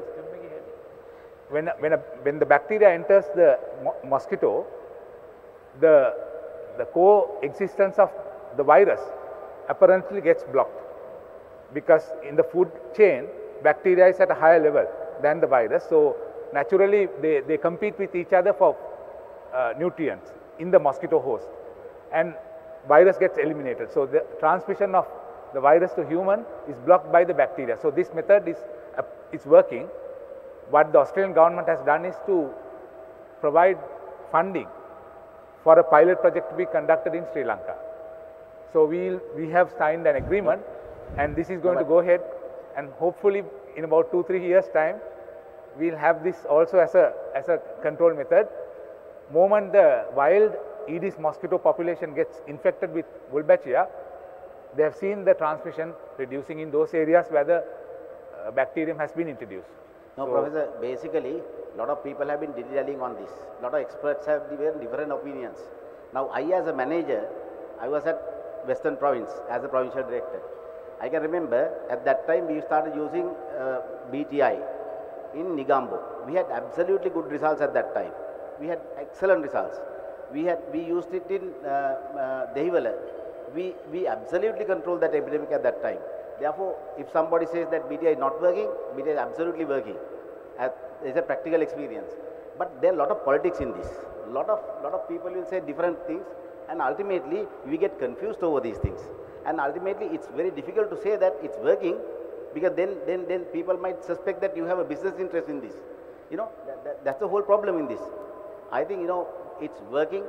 It's absolutely working. That's my feeling. I think we are getting late. I think we should come to a close. I think there are several any clinical questions you can ask me during that it should be emphasized, because we went through a tsunami of information, data, clinical, all that sort of thing, and some people may have not got the take-home key messages. Now, as far as the ultrasound, some people say that I'm asking the question from you. Some people say that the ultrasound should not be used because we should detect leaking clinically. And I have used this maybe as long as you have, because we have been discussing over the phone on this whole topic of ultrasound. And what do you have to say? I mean, can you detect minute amounts of early leaking and anticipate a major leak, or do you wait till there are buckets full of fluid in the body to detect the leaking clinically? I think we have to get into a thing called standard of care. In a standard of care, I think ultrasound should be standard of care in the management of any patient who has leaking. And any physician, I believe, or a pediatrician who tries to treat a DHF without using the ultrasound or without making an effort to get an ultrasound in a child whose platelet count is less than 100,000. He or she is doing homeopathic medicine. That is negligence. Negligence, absolutely. There is nothing more than negligence. Do you want to call it murder? No, I mean, we can call it whatever we want. The most peaceful word to be used for a person who is, I was told once, time to time I have seen patients who have been seen like blood by people. Then he said, pediatrician balanna backyua and all that, and also he said that, වැඩ දන්නේ නැති කට්ටිය තමයි මේ ultrasound කරන්නේ, we can detect it clinically. I mean, anybody who can clinically detect a small amount of half a centimeter effusion of pericholecystic fluid. I think it is obvious that to detect it clinically, there has to be massive amounts of fluid. Massive amounts and of then fluid. it is too late. By that time, they have finished leaking sometimes. Yes. And they have gone into shock. But basically, we have ordered 150 ultrasound scans. Now, I think, we have to distribute in all these emergency units. So two take-home messages that I want to share, being non-practicing doctor, from what I associated with Lakuma for the last 10 years, is that our management has changed from being reactive to proactive. That's the first thing. And the other thing that Lakuma has proven is that giving some management over giving best management for your patient. I think that has made the difference, because there is a big difference between giving some management and giving the best deal for the patient. I think it's basically ultrasound is a way of fine-tuning your assessment and then monitoring your assessment. Then on the other hand, when I first went to Paediatricians two years ago, we didn't have ultrasounds in the wards. So I pestered Hasita, I don't know how much, maybe 2-3 calls a day, and finally got an ultrasound machine for the ward to the HQ. The moment that we got it, everybody else from all the other wards got ultrasound machines.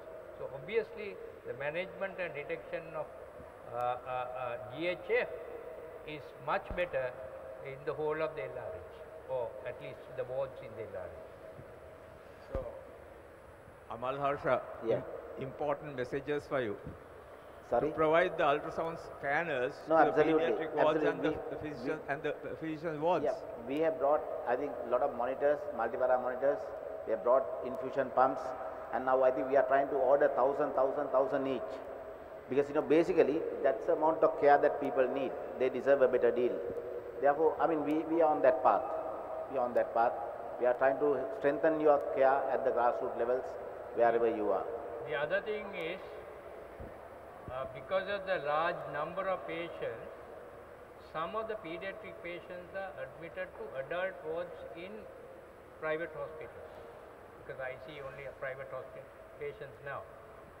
So, unfortunately, I have detected in those wards, there are no monitors, not a single monitor in the ward, not a single infusion pump in the ward, right? Remember that. Adult wards don't have a single infusion pump. So when I ask them how do you measure and give, they put in a burette and then give it. So what happens is, instead of giving it over 1 hour, they give a bolus.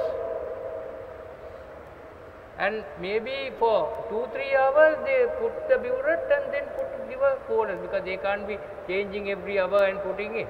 So it goes fast, because what I found was, in some patients, we are supposed to be giving 1.5 ml per kilo, and the child is passing 4 ml per kilo of urine. So it cannot happen unless something like this is happening. I don't know, Lakuma, maybe the places you... I think as specialists who are working in the private sector, we have to insist the hospitals that we go about the minimal standards that they should provide. And you should refuse to go and see the patients, because of when a patient gets admitted, they think that everything will happen now, and there is no way of doing an ultrasound till 2 days time, and there is no way of doing what I have done in the places that I see patients in the private sector only in places who can give me those facilities, and I refrain from admitting patients in the other Not even the private sector, even the government sector. I can remember when Lakuma, we were establishing the dengue unit, and you insisted on the best monitor. and we were able to get the best one rather than the just the monitor. You know, that's a type of enthusiasm which will create a good unit. That's very important. You know, you get the best to treat the patient the best possible manner. Those monitors are still lasting for ages. So I think with all that, there was lots of take-home messages. I think everybody is hungry. So am I. There is a question. Sorry. Last question.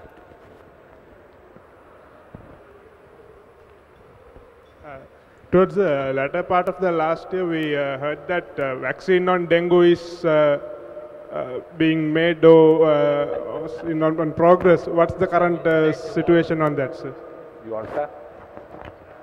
No, you let him. I will tell a little bit about the vaccine. A vaccine is badly needed. A vaccine is badly needed for Sri Lanka. I'll tell you some information about, there is a vaccine trial that was done in Sri Lanka. I was also involved in it. If you really look at the prevalence of dengue in this vaccine trial, we had 20,100 subjects given the vaccine in 11 countries at 26 sites. Each site gave different number of vaccines to them. In my site, in Negombo, we gave to 600 children at a 2-to-1 ratio, 2 vaccines, 1 placebo ratio.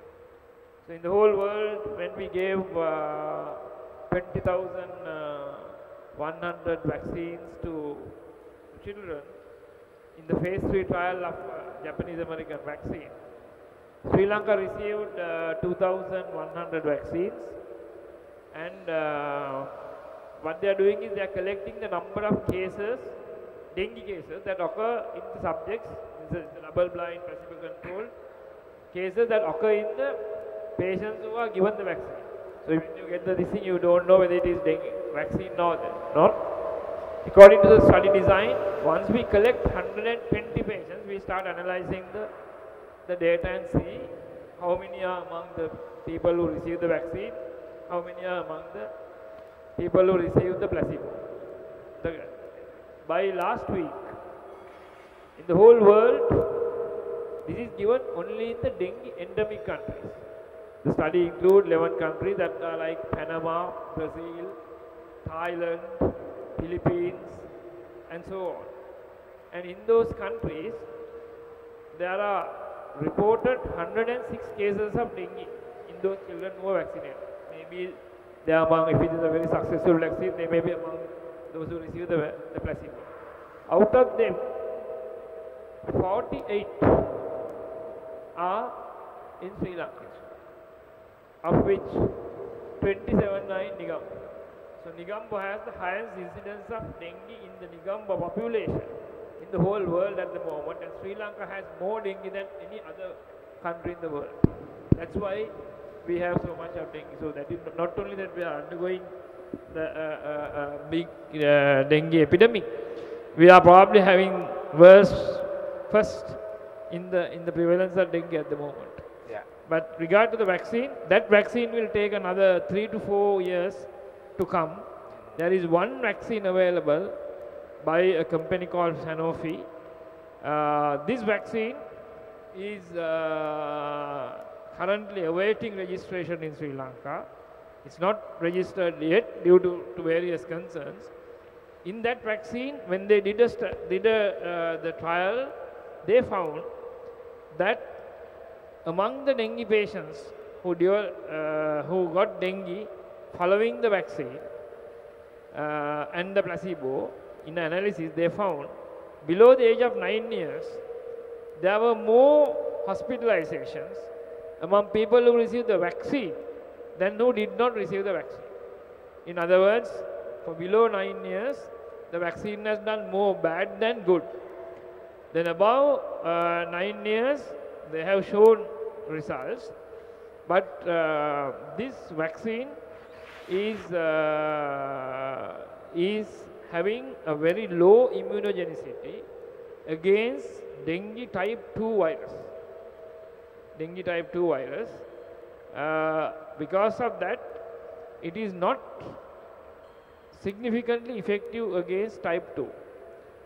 So if you give the vaccine, there is a possibility that it will cover you from, protect you from the other ones and act as a primary infection, and when you are exposed to type 2, you will get type 2, and normally in dengue when you get a second infection, your chances of getting DHF and severe is more. So in a country, the main this thing is type 2, it can do sometimes more harm than good. So yeah, but this time we are having more type 2, so a lot of people this time 90% is type 2. So I mean, because we did not receive the vaccine in the past, maybe we are in a better position now because it has been given in some countries like Philippines, Hasita will tell. So for this epidemic, it is not really good. My recommendation is for that vaccine is, since that vaccine does not have good immunogenicity against type 2, if you have anybody who has got dengue this year, last month, this month, those people already have natural immunity against type 2. Vaccine can give immunity against the other types. For those people who got dengue, that vaccine is good, but not for people who haven't got dengue yet. But in fact, Ambassador keeps on, swearing that it's working in all the places. That's a usual form. In fact, a bit more about the vaccine. Tomorrow there will be a meeting. Lakkumar sir and myself, all three are in the committee to discuss further. Hopefully we will have an answer. Hopefully. Answered, negative or positive? Yeah. Well, it's not an easy vaccine to make a decision on, because we really don't know whether this effect, where there were more admissions under 9 and there were more cases in the vaccine group than the comparator, was due to an age effect or serostatus. We really don't know. It may be a mixture of both. So what the company has said and the WHO has alluded is that the vaccine is only recommended for those who are above 9 years. So it's not a vaccine for little children. It's a vaccine for older children and adults. So therefore there is a limitation there. In Singapore, they are recommending it between 12 years and 45 years. And the other thing is that this vaccine is probably good for those who have been already seroconverted. So if there is a way of knowing whether you have been exposed to the wild virus, this vaccine probably will have relatively good protection. But for how long, we really don't know still. The longest period that they have observed is up to 5 years. So beyond that, we really don't know whether the vaccine is going to be efficacious or not. So that's another thing that we really need to work on and understand a little more than. Yeah. On the other hand, we can't wait for 20 years to see that. Yeah. And also the other limitation is that absolutely, moment the vaccine is registered, there will be so much pressure to use the vaccine in the public sector. I must be open about that also. And how we are going to accept that is another thing that we all will have to decide in the advisory committee.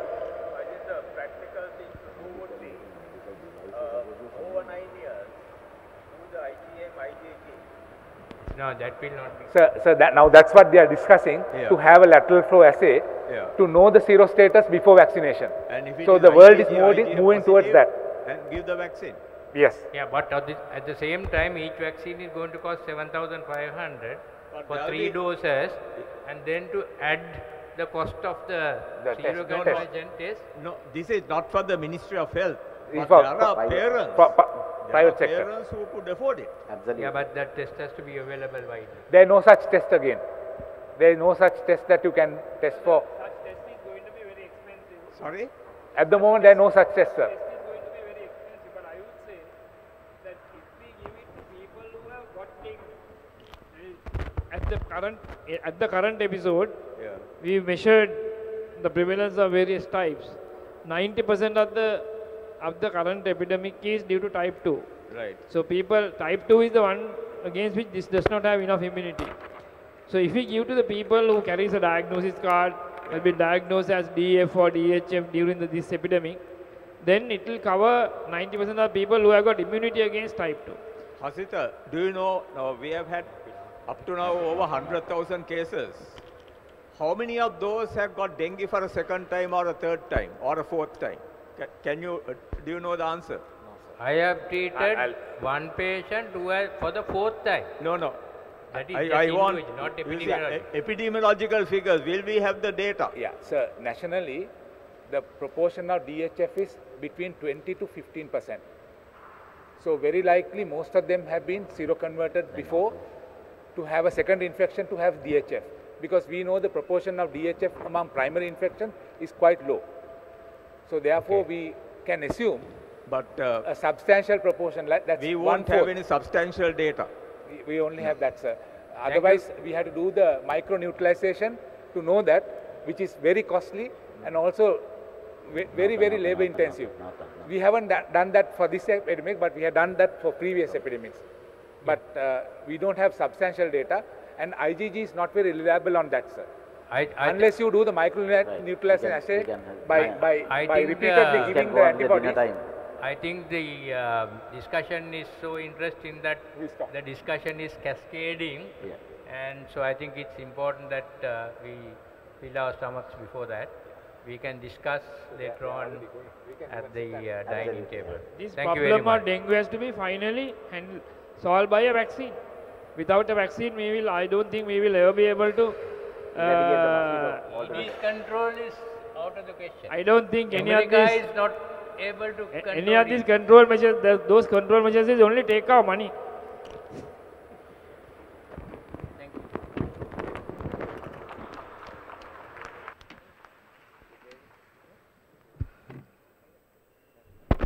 Thank you very much. Can we have our panelists remaining on stage, please? I'd like to invite the President of the Sri Lanka Chamber of Medical Devices Industry, Mr. Saman Hulangamua, to please present this token to Dr. Lakuma Fernando.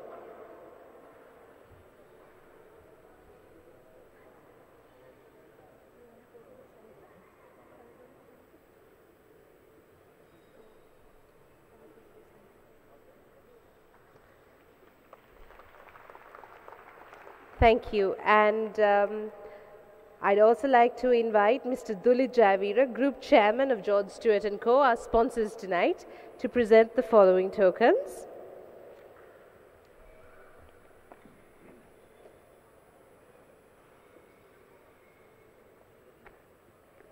Professor Harendra De Silva, thank you very much.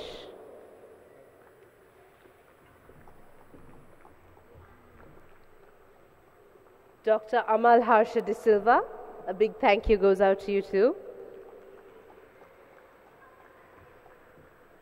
Dr. Hasita Tissera, thank you.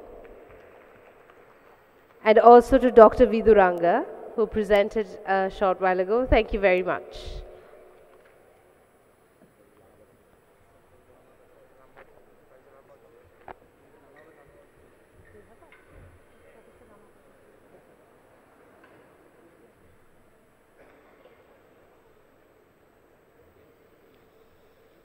And a very big thank you goes out to Professor S.P. Lama Badasuria. Could you please accept this small token of our appreciation as well? Thank you very much, ladies and gentlemen. A round of applause for our panelists.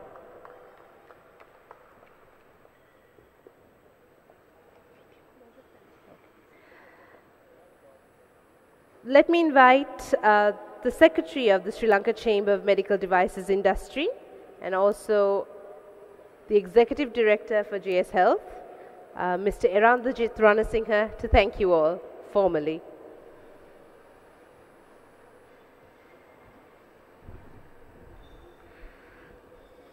Our guest speaker, Dr. Lakuma Fernando, Chairman of the sessions, Professor S.P. Lama Badasuria, Moderator, Professor Harendra De Silva, Dr. Amal Harsha De Silva, Deputy Director General of Health Services Medical, Dr. Hasita Tissera, Director Dengue Control, members of the College of Paediatricians, members from the Center for Clinical Management of Dengue, distinguished invitees, members of the Sri Lanka Chamber of Medical Devices Industry, ladies and gentlemen. It's an honor to propose the vote of thanks on behalf of the Sri Lanka Chamber of Medical Devices Industry. At the very outset, we'd like to thank our keynote speaker, Dr. Lakuma Fernando, Consultant Pediatrician, President of Sri Lanka College of Paediatricians, and Clinical Head of Center for Dengue and Dengue Hemorrhagic Fever for his invaluable contribution towards the success of our event.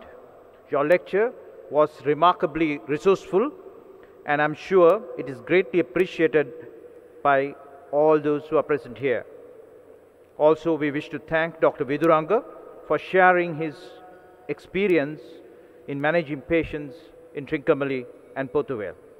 Our panelists, Dr. Hasita Tissera, Dr. Amal Harsha De Silva, Professor Harindra De Silva, thank you, sirs, for enlightening our audience on the effective management of dengue patients. We are hopeful that your contribution would enable save lives. Our sincere thanks to College of Paediatricians and Center for Clinical Management of Dengue and Dengue Hemorrhagic Fever for partnering with the Chamber to organize this workshop. The workshop would not have been a success as it is without your guidance and input. Distinguished members of the medical profession, we are delighted to have you with us tonight. Our sincere thanks for your enthusiasm. We are truly inspired to organize many more such events in the future. Special thanks to our sponsor, George Stewart Health, and assisting the Chamber for organizing this event. Lastly, I would like to thank my fellow members of the Chamber for a job well done. Ladies and gentlemen, thank you once again for being with us this evening. It has been a great pleasure. Thank you. Thank you very much to Mr. Irandanjit Ranasinghe. Ladies and gentlemen, while thanking you once again and wishing you an enjoyable evening, I'd like to draw your attention to the screen for a message from our sponsors. And we wish the Sri Lanka Chamber of Medical Devices Industry good luck, and also would like to appreciate their efforts in fighting the dengue epidemic. Thank you very much. Good night.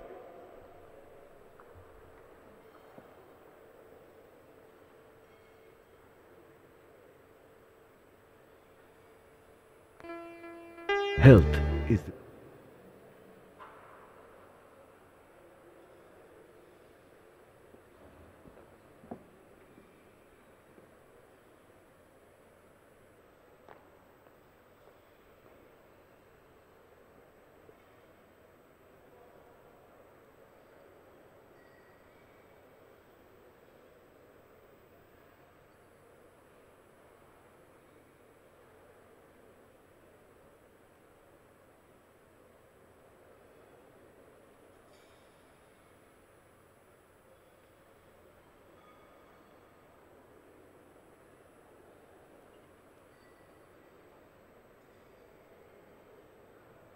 wealth a human being can possess.